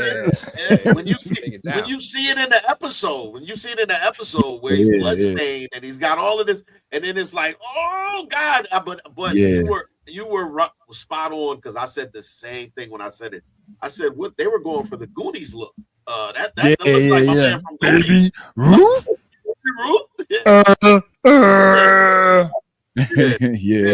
Yo, Anthony, did you get all that you wanted to out of the interview? Oh yeah, yes I did. I had a really, really good time speaking with him. It's fun when it's all of us though, right? Like it's a different vibe because I'm going to interrogate him like that. I'm just going to go at him with like mystery questions and shit like that. But it's fun when we break it up and we break it into, apparently he's a huge baseball fan. So I had a lot of fun just getting him to speak to us. Like you guys said, he's one of the homies. He's not stiff. He's not giving us rehearsed answers. And then he's actually enjoying all of the conversation and the questions we're giving him. Yo, give me shelter. You was spot on, yo. I was thinking that too. What happened to that lady who was manning the kitchen? I don't know. Maybe she's still out here, but yeah, she just kind of got uncast or just disappeared, or maybe she went into a tree. So we actually have her coming for an interview next. Hey. Okay. Is it our exit interview? Does it feel like? I mean, they you know, this show's been really good at how they treat black characters. We're not going out in like stereotypical gruesome. Cardinals 1, Marlins 0. Good call. That's your save is coming, Ty. Yeah, man. That's me. Yo, Ty, why I feel like we is like me and you, we like Mike Lowry and old boy from Bad Boys, and Ant is the police chief who couldn't make like yo basketball. Fucking act right. Yo, getting them before you guys showed up. I don't know no other way to be, bro. Like this that's it, man. Like I love it. Yeah, man. Oh man, yeah. I think you're gonna be the more media training you get, the more you keep you're gonna wind up being just like Ant. You're gonna have your written down cue carded questions. Yeah. Oh yeah, I do that all the time. Cue card. Yeah, I do that. You don't do that. You know what I'm saying? No, I don't. I literally just listen and vibe with the people that whenever we interview them. I don't. Everything is So- like kind of just based off of the mood and the thing. Like so, like some of those questions about wardrobe and stuff like that, that came from the questions you asked, and I just kind of just piggybacked off of that and stuff like that. My questions are always kind of el natural, bro. I just vibe and see what the vibe is, and then kind of go from there, man. And you know, and just You let did it the through. same thing with Power. Everybody. Well, Yeah. listen. He was a little more prepared on that. That felt a little different. That felt like, you know, I was required. You know, like no. Because the time is so short. You're right, because the time is short. Well, not just the time is short, but also I'm literally going in lieu of the movie blog. So I know what right. I know what he would Good do. point. So Good point. so I would honor you by doing what you would do. You know what I'm saying? So that's why I did it like that. But if it was just like this and they pulled up like that, I'm still gonna be, you know, tongue-tied when she comes on. When she comes on, and I'll just say she. We don't need to ask who she is. We don't need to do all of that. Any questions you want, Tylene? Plus your Tylene. Well, Tylene, the reason that this happened in the scene, Tylene, is because when I was called upon Tylene, I was like, oh, so fast. Hey man, I folded. Tylene, why are you blushing, Tylene? Button-up shirt, shaved. Yeah, I was like, yo, she had me so. Ooh. Yeah. I can see if you go on, do yourself a favor and go on the movie blog and look up Ty's interview with the cast of what was it? The 50 Cent show, Power. No. It's Power Force. Force Ghost. I'm crossing the streams. Yeah, it's Power. Is that Palante? Oh no, that's McGreevy. So I'm just sitting here putting up pictures from the next episode for people. In case man, are you spoiling? What do I have up on the screen? Yes. I think you gave a big ass spoiler too, because you showed Nathan's eye patch. Yeah. So we know now. It's literally right there. I mean, he just got his eyes sewed shut. That's a bandage. But we were wondering what was going to be done, and now we have at least some idea of what it's going to look like. I mean, Vince. I mean, come on. I'm not saying that you did it. This isn't like a spoiler. It's not like I told them who the kimono woman was. That's like saying, are they gonna bandage up your bleeding hand too? Your fingers that you like? They're gonna put a glove? Are you gonna wear the Michael Jackson glove, or is it gonna be the Billie Jean glove? I don't know. This is why I don't watch previews, man. Yeah, you stupid. Nah, yo. What did y'all think about the man in yellow and his shapeshift? I mean, we're spoiling now, right? Hold on. It's not really real quick. Hold on, real quick. I just wanted to give a quick little shout out. Yeah. I got to give a shout out to Marquisha. I want to thank you. Yeah, for those two. So yeah, but I want to give a quick shout out to Marquisha. I want to give a shout out to Who's Woods. I want to give a shout out to Sandra Warfield, Getters 01, and Jessica Woodbridge. Why am I shouting them out? Because they're members. So if you guys aren't aware, on the movie blog, I do have a membership where, of all things, you get a lot of perks. You get your own emojis. You get your own prominence. So you stand out when you make a comment to me. In addition to that, I've been dropping interviews with the cast of From, where I ask more questions that I don't share publicly. So I think the members. Which one did y'all get today? I think it was Sophia. Right, I got to see me talk to the woman in yellow. So if you guys have a membership, you can go check out that interview right now. It's the one who's only been in one episode thus far. I spoke to her. I got to talk to her about her role. I got to talk to her about her performance, because I don't know about y'all. Like this episode, one of the main things that I took away, because I'm a critic, and I'm looking at these things, is the performance within the performance she did in this episode. Yeah. First time, I'm sitting there and I'm watching her, and I'm like, yo, why is this girl so dramatic? Like she's fucking annoying. And then once you realize the twist, when you watch that episode again, you're gonna be looking at every little look she does, because she does this thing all the time where she just gives characters like little fuck you looks, and you gotta catch it. You gotta catch it. You're gonna watch that episode differently now. Yeah, I just wanted to shout out to you members. I have membership. It's like $1.99. Just if you want to give $4.99, you can. If you want to just show support to me, because I put in so much work and effort on doing those deep dives, putting together these live streams. I really appreciate you. Yo, so can we talk about the episode a little bit, man? Shout out to the subscribers and shout out to Ant's members, and we sincerely appreciate y'all, man. Ant's the homie, and he deserves all the attention and the memberships. If you ain't a member, what are you doing? Sign up today before you lose your opportunity. Yo, I really wanted to like delve into not only the fact that the man in yellow is a shape. Can we get into it? Yeah, we can talk about the dude is a shapeshifter, dude. Like that changes everything. It changes everything. And shout out to From for putting up the budget to have a decent CGI sequence for that, because it was very convincing the way that they did the shapeshifting scene. It was like hella dope.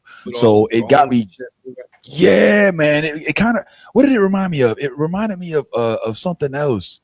It could remind you of a lot of things. Like there's a lot. Yeah, in terms of transformation, because like the best transformation I've ever seen in all of the movies that I've ever seen was the American Werewolf in London transformation.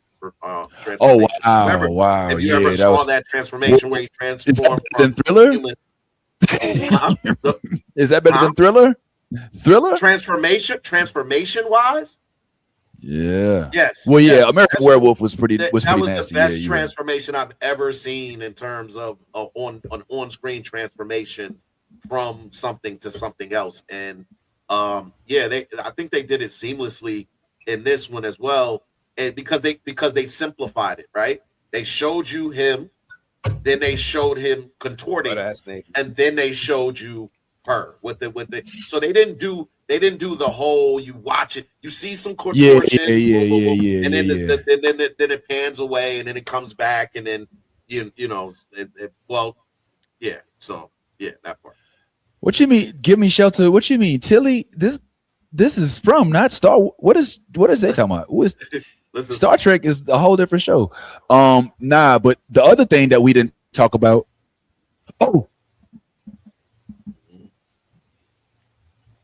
man, my man Xavier Edwards just scored. Hey, so the other, that's a big deal, Skylar. Shout out to Skylar in his robe, man, over there with that creepy smile and the whole little, hey, tell your auntie I said, hey, that's that look right over there. Where your mama at?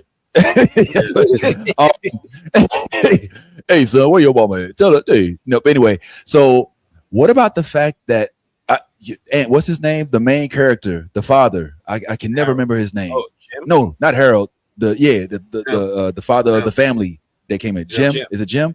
Yeah. Okay. So when we first start the episode, you're sitting there with Julie and Man in Yellow, but this isn't our Julie. This is Julie, like Highlander, freaking, time traveler, Nightcrawler, teleport, to the future Julie, who didn't even make it through the scene.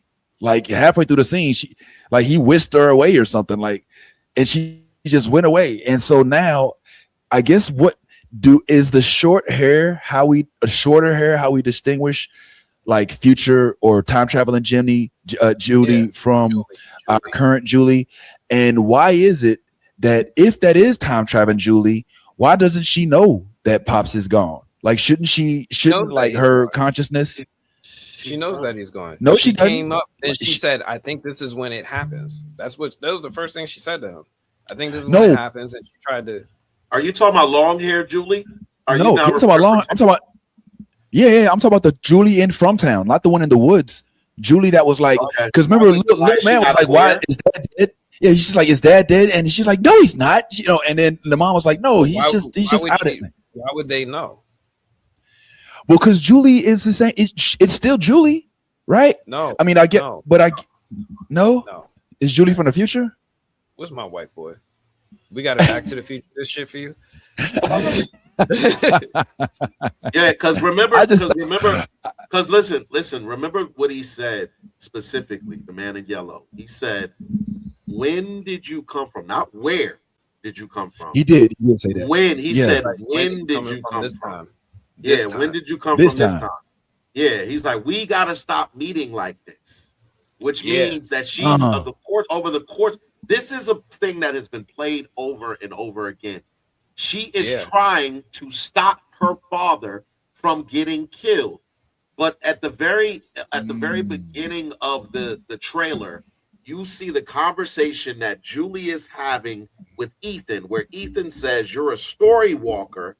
The thing about a story walker is they walk through stories, but they can never change the story. He was specific about that, never changing the story.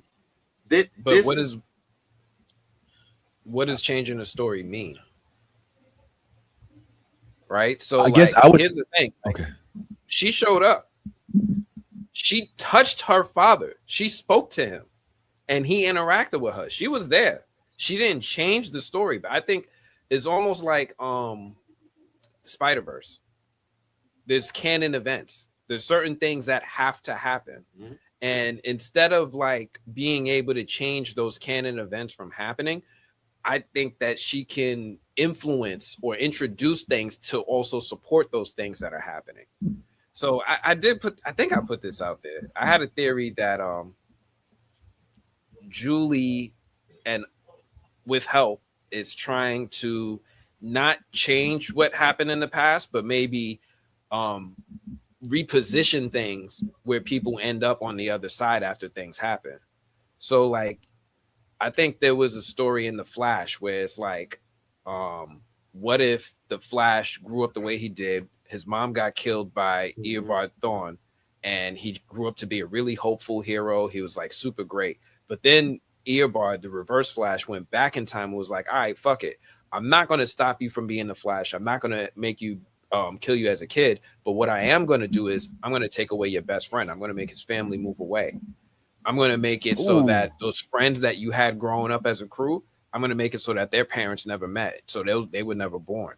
And he grew up lonely and more isolated. He still ended up becoming the Flash, but because he didn't have the support system that he had in the original timeline, he came out on the other side different. So I think that could be happening here. And to Anthony's point, what Julie said to her dad was, this is when it happened. You have to come with me. But he didn't understand what she was saying. And right in that moment is when the man in yellow appears.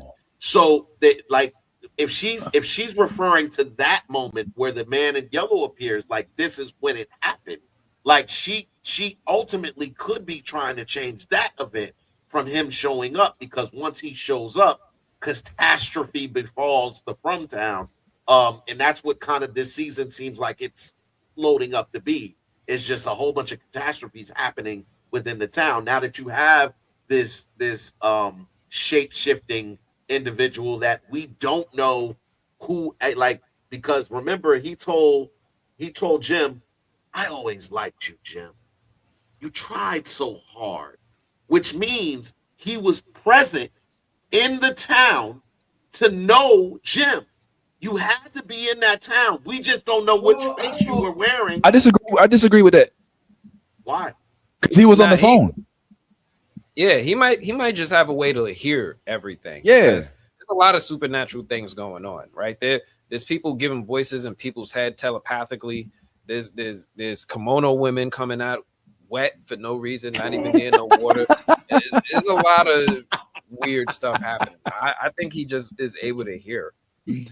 Well, the reason I said that is because the buried suitcase was there, has been there, and the outfit that was in the suitcase was for a little girl.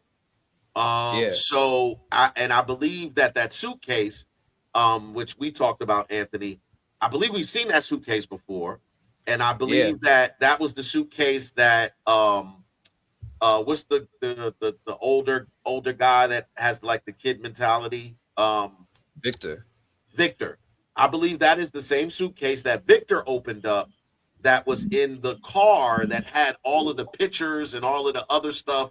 But which No. Ant said it was the suitcase that was inside the cave that was below the town, like that, like where the dolls and stuff like that. So that that's the well, hold on. Here's where you're wrong though, Ty, because remember, he had to do all that shape shifting and that sex changing just to be able to get into the town. So if he was there, that's not what. No, he didn't. No. He did that because he said that they wouldn't have accepted him coming the way that he looked, like that. So that's why he came as an innocent looking little girl who would be way more acceptable and way more easier to kind of acclimate into a town, especially under the circumstances, which the circumstances are circumstances that she created. I don't know how that works, but whatever he created it. He created it by grabbing. If you look back in the thing when he was showing the priest, he basically put his hand on the priest's chest. He has a heart attack or some type of incident. The car crashes. He crashes she crashes the car into the building. And then everybody has that whole my dad is dying.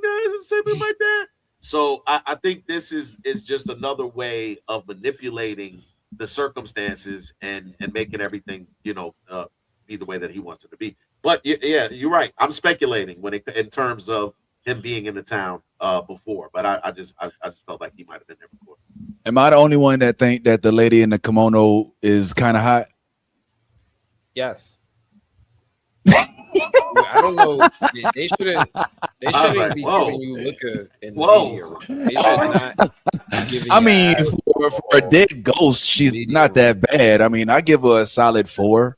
I mean, saying in From Town, ain't that much going on. Anyway, so I did find photos of the suitcase, and it is the same suitcase. Like you can see here, it's got the same stickers that they found buried back in season 2. So for whatever reason, it is the same exact suitcase. It's just buried all of a sudden. Wow. But I don't think that the man in yellow has been in From Town this whole time. I think he's been surveilling From Town the whole time. However, that's been the case, which is why he's used his line, you shouldn't have gone in that, gym to old boy, because he remembers he was able to, shouldn't have dug that hole, Jim, because he knows, dude, he was watching the whole thing like it's a reality show, and he's finally interjecting himself. I think that you're right. I think he is omniscient when you can see or hear everything. I think he's got an awareness, or at least he's maybe like the eye of Sauron. Wherever he focuses his attention on, he can see that. Man, don't put that man face over my face, man. What is we doing? Put Ty down here, man. Don't put Skylar, Uncle Skylar over me, man. Come on, man. What are we doing? Just put it over me. It's like just put the face on the face. Put that man face on my face, man. Hey man, this is what From does to us, man.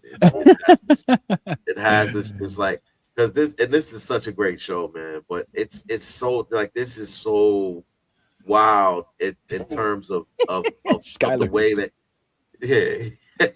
in terms of the way that they're maneuvering us into believing things and only to find out that those things aren't actually what it is. I love it. And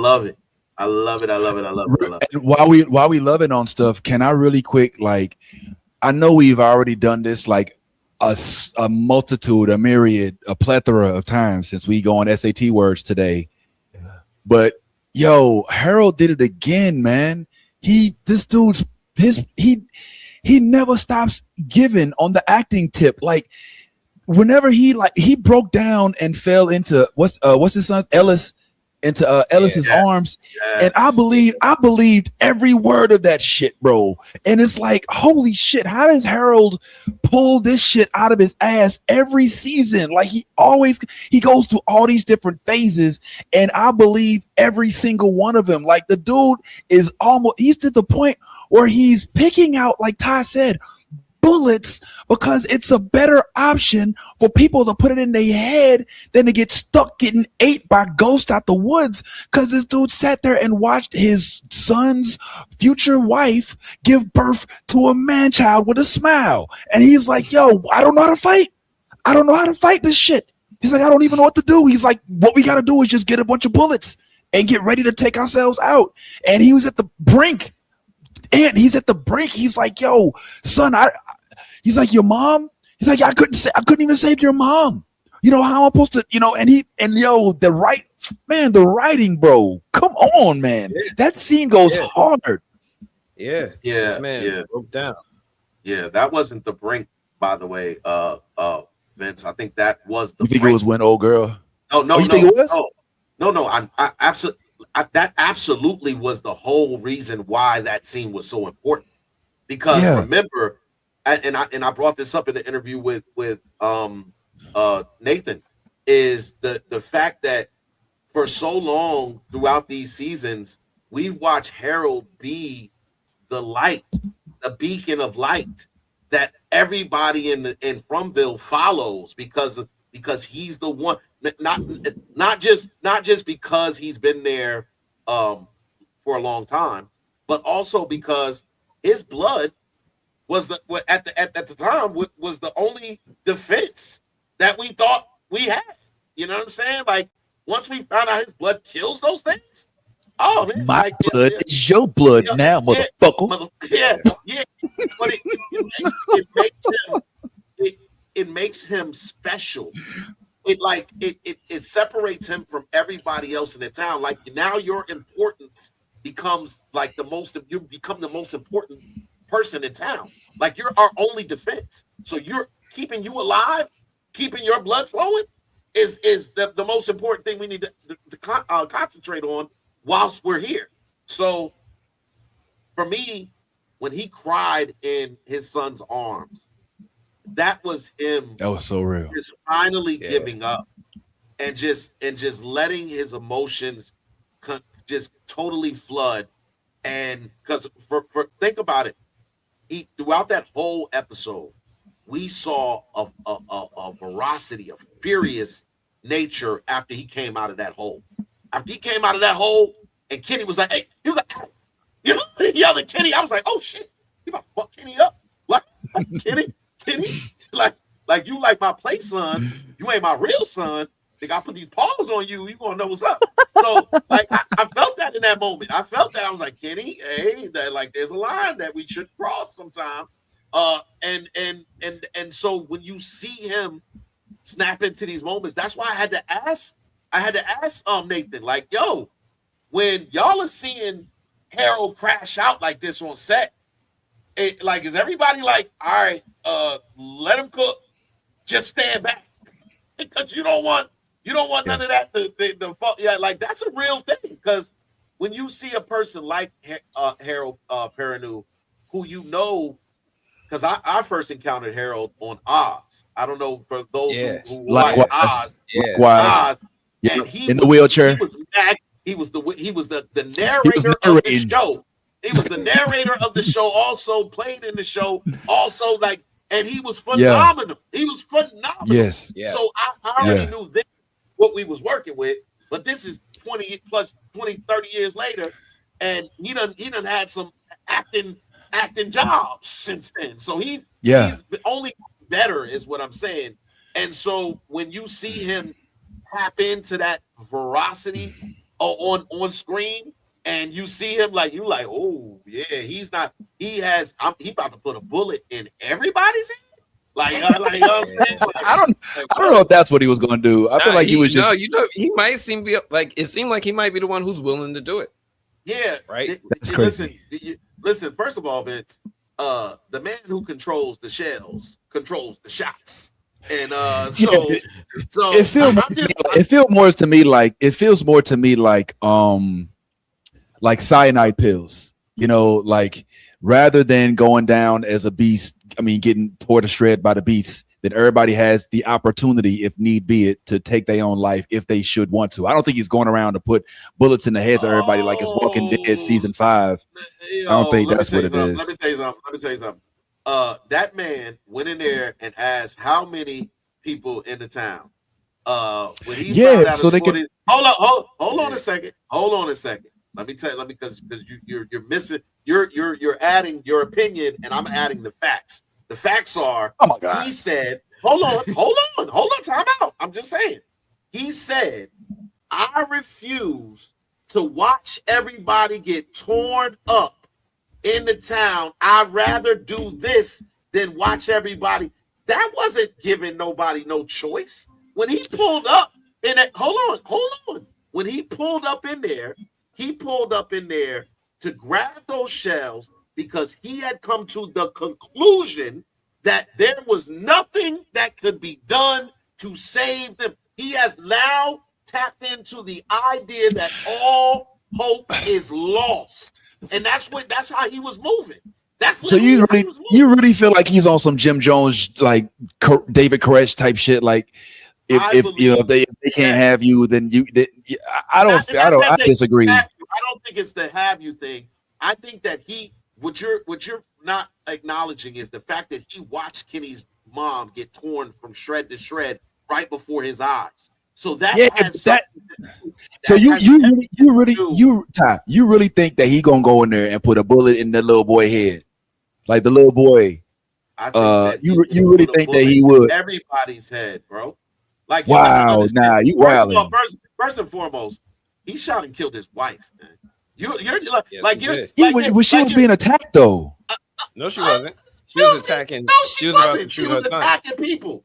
But look. But my point is, she had it turned already. When it's come to the tough decisions in FROMtown, who has made the tough decisions in FROMtown? He's the one who put Frank in the box. These are things that I'm not making this stuff up. Like, this is all what we've seen Harold do, and so what Boyd is capable of after last season, after watching him go in there and hit my man's hands with hammers and all of this kind of stuff. This was all him. This has all been leading up to what the monster Smiley told him we want to do. We're going to break you. We're going to break you. And that him crying in his son's arms was that. You saw him broken. Finally, he could no longer wear that mask of invulnerability. Like everything kind of just falls off. He can't do that no more. He literally broke down in his son's arms. Do you know what that means? That means I'm also relinquishing hope and showing you that I've given up, son.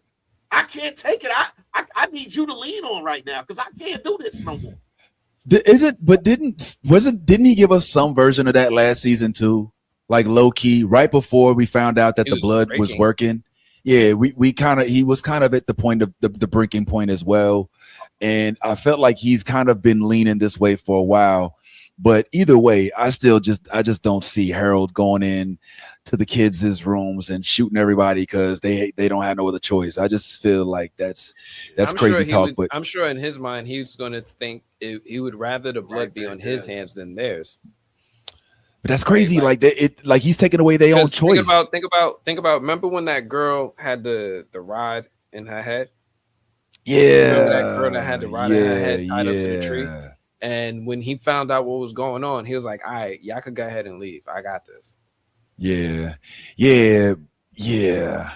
All right. Well, first of all, shout out to Harold for being in Oz. Also, another noteworthy member of that cast was J.K. Simmons, also known as J. Jonah Jameson. That was pretty cool. But I have a request for Omni-Man. Yeah, Omni-Man. Yeah. Got a request. And can I get a shirt that say "My blood is your blood now, motherfucker"? Can we get that shit on the membership cards? Like, I think that bitch will sell hard. My blood is your blood now, motherfucker. Those are some of the hardest words ever said on From, yo. And he said it with such ferocity. I love it. I love it. The words going down in history. Let's do it. Yeah, get him with his hand sticking out like this, and he just says, "My blood is your blood now, motherfucker." Oh, I love it. I love it. I love it. I love it. I love it. Saying the man in yellow is also Tilly. Who was Tilly? Oh, can I ask you something? The older woman who got killed by Fatima last season. Ooh. The man in yellow was also Tilly. Ant, is there anything to the man in yellow always dressing in yellow? Not that I know of, but I did find something that I thought was it's a little bit of a reach. It might be an Easter egg, and this is kind of why I was like asking Nathan about roles, because I had this observation in the episode that seems like a deep cut, but I'm wondering if anybody else, if I'm close. So I'm gonna show you something I noticed. You remember this scene here with the priest? Yeah, he saw the tree. Right? Yeah. A lot of people saw that. A lot of people's talking about how they don't see any ravens. You hear them, or the tree looks different. Whatever, all the trees look different. But something I noticed is just a little bit here. It's like the camera did this thing that sometimes directors and cinematographers like to do, is where they make the camera focus on something, and it could be hiding something in plain sight. And I'm looking at this, and I'm like, why do they? This is a very intentional shot. It just feels like something. And now I could be wrong. Yep. I saw that too. Lois. I read it like this: 3 hug and kiss Lois. Eloise. Eloise is the name of Eloise. sister.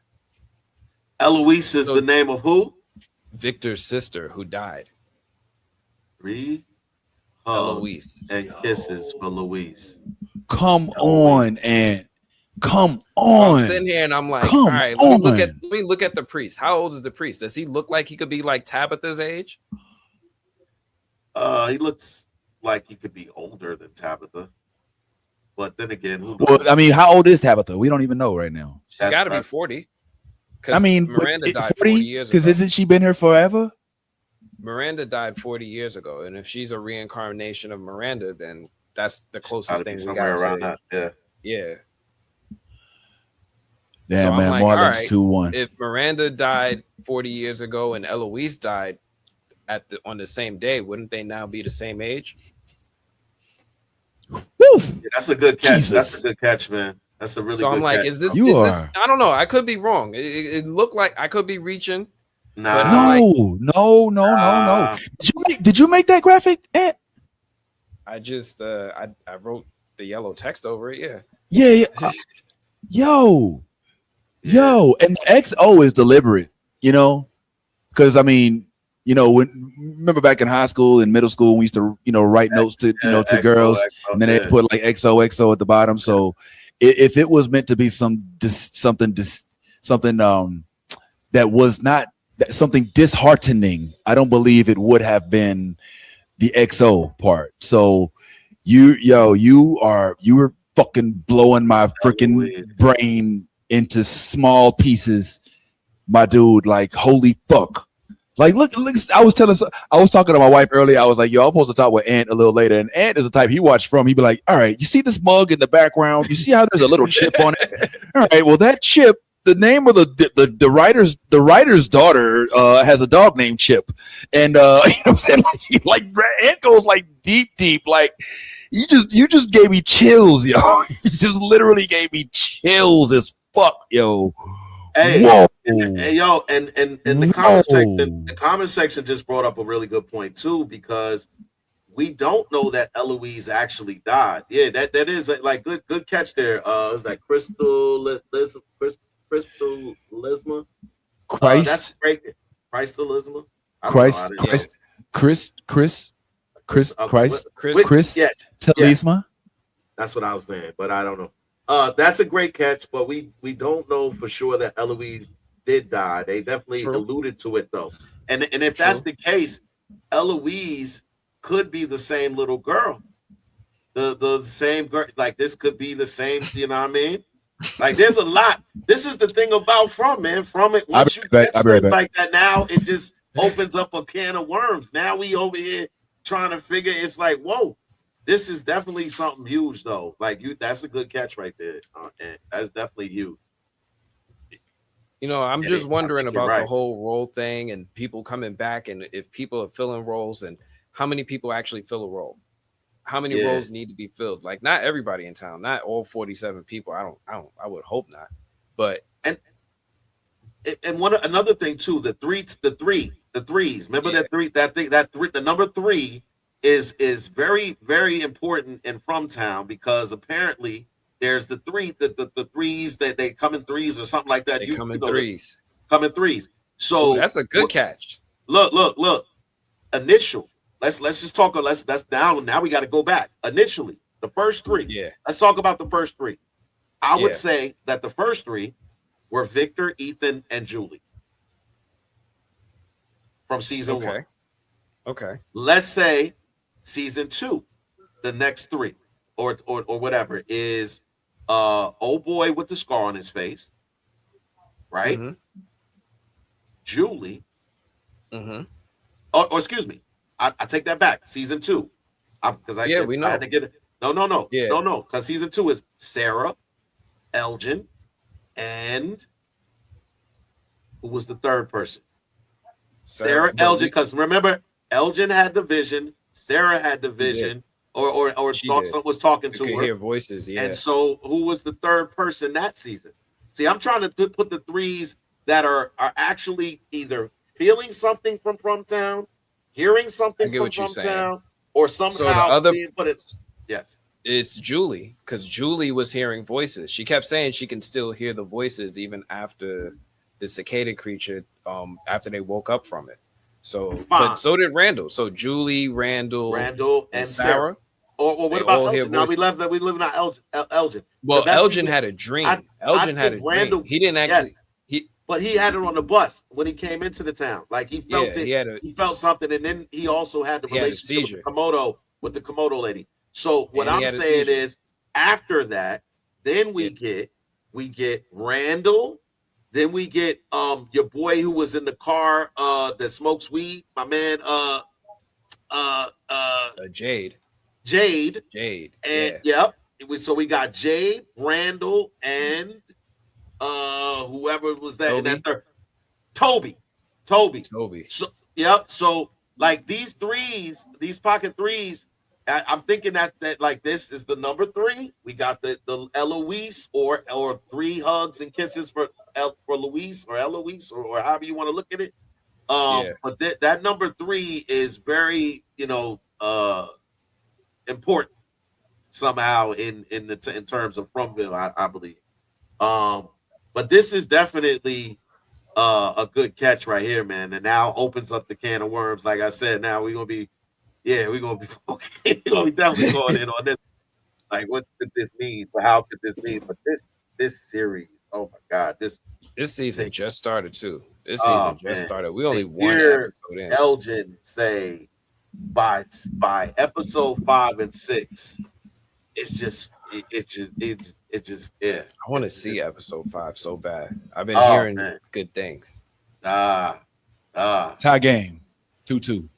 Marlins Cardinals. It was 0-0 like 20 minutes ago. That's how baseball works. That's how baseball works. That's 1 minute to the next. But I'm with you 100%, man. Like go ahead. My bad. I just want to give some quick little thank yous because I saw some people was giving super chats. I'm sorry, I didn't want to like set a precedence that people could pay to ask questions. I was trying to be very mindful of Nathan's times, and if we start accepting money for questions, he might ask for a cut. So I was figuring I was just gonna sit here, give my thank yous at the end. Awesome Destroyer, I really appreciate you giving your super chat. He gave 2 super chats. So at least I think I got to ask one of his questions for him. Yes. I did sneak his question in. And Frankie, thank you so much. Return of From Movie Blog Mondays. We're going to be doing this for we got 9 more weeks. 9 more weeks to From. Is that what we doing? We doing that? I'm with that. Yeah, movie blog Mondays. We're gonna We back. do a live stream. As I mentioned, I am gonna have the cast join us on the live streams as much as I can to try to do a little something different than what we did last year. Last year we was just really analyzing things, and I still want to do the analysis, but I want to also just make it stand out, make it seem like it's worth everybody's time, because there's a lot of other YouTubers out here. At least just give you a reason to check this one out. Well, and like according to Nathan, the cast does exactly what we do. So it'd be wonderful to have them come and spew their theories out here into the public eye, so we can all give them their props at the end, or like, hey, be like, yeah, we all didn't know anything. We all I gotta shout out Nathan one more time. Nathan is a whole G, bro. Like, it literally felt like an old friend pulling up. You know what I'm saying? Like, that interview was like, that's a classic. That was a classic interview, because it wasn't an interview. It was a chat. It was, we asked some questions, but he asked us questions too. You know what I'm saying? That threw me off. I'm never expecting to be asked a question in any conversation like this. And I love that he was like, oh yeah, those guys or those people or whatever. Yeah, let's do it. And he asked about video games, and I'm not playing about going to Toronto. Like, that wasn't a joke. I'm dead ass. I know he does. I'm not a player. I know. I'm dead ass. Any excuse to get in a plane, any excuse. What'd you say? Come to London. I'll be there tomorrow. I'll go cover. I can cover a Blue Jays game when the Blue Jays play the Cards. I've been doing some other interviews too. So I did do an interview with Harold. I think I told you. I thought that was tomorrow. No, I did the interview with Harold, and I did the interview with Harold. I ain't gonna play the whole interview now. I've been putting out clips of it, and I think let's go. I hid it somewhere for other people to find, but there was this one moment in the interview with Harold that, like, it made me feel good. Like, it's like almost like when they ask you a question. It's like I didn't expect it, but it made me feel good. Look forward to the next one. How do I get that shirt, Anthony? Say less. Listen, I'll reach out to your publicist and you get a copy. Yeah, it's awesome, bro. It's awesome. And you are awesome, my man. Thank you so much for all the support, for all the time. Thank you, man. Thank you. I really appreciate it. Don't gas him up. So I even chatted with him a little bit more after that. But that t-shirt is going viral, my dude. That t-shirt, everybody love that t-shirt. It's working and press up them. Hey, we all want one, Anthony. We all want that. Listen. I will put the link in the comments where you can get one. I think I had it. It was like $15, $16. It wasn't a lot of money to get. I'll even tell you this much: if you buy a shirt and you take a picture of it and send it to the movie blog on Instagram, then we'll showcase it on the show and give you a shout out. Tag us. Yeah. But that's pretty cool. But I still want my blood is your blood now, motherfucker. And don't blood out the motherfucker. I want the whole word. I don't want no editing. The whole word. Nah, you can asterisk it. It's fine. You can asterisk it. But that's all I had, man. There was a lot in this episode. I'm looking forward to the next episode. I did put up some images, but I know Vince is anti-spoilers. Vince don't even watch trailers, y'all. So Vince is anti-spoilers. I just messed it up for him. But there's no context.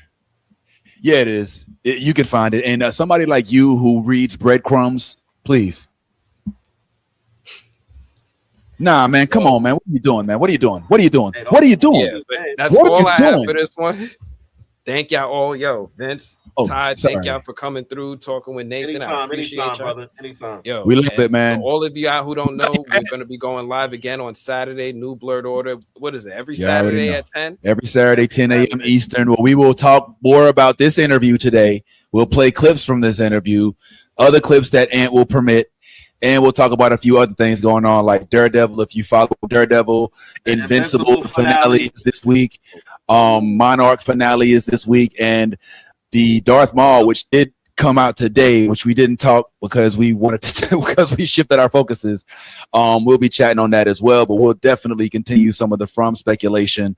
But we won't do as much as we do on Monday because we want to definitely save the hype for Mondays, especially after that crazy premiere this year. Oh man, I was waiting for the moment. I ain't gonna lie. Halfway through it, I was like, what does he talk about? Then we got to the end, I was like, oh shit.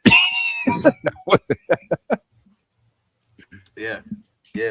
It's a wild episode, man. Wild episode. Yeah. So this whole season that I'm sure I can't wait to see another episode. And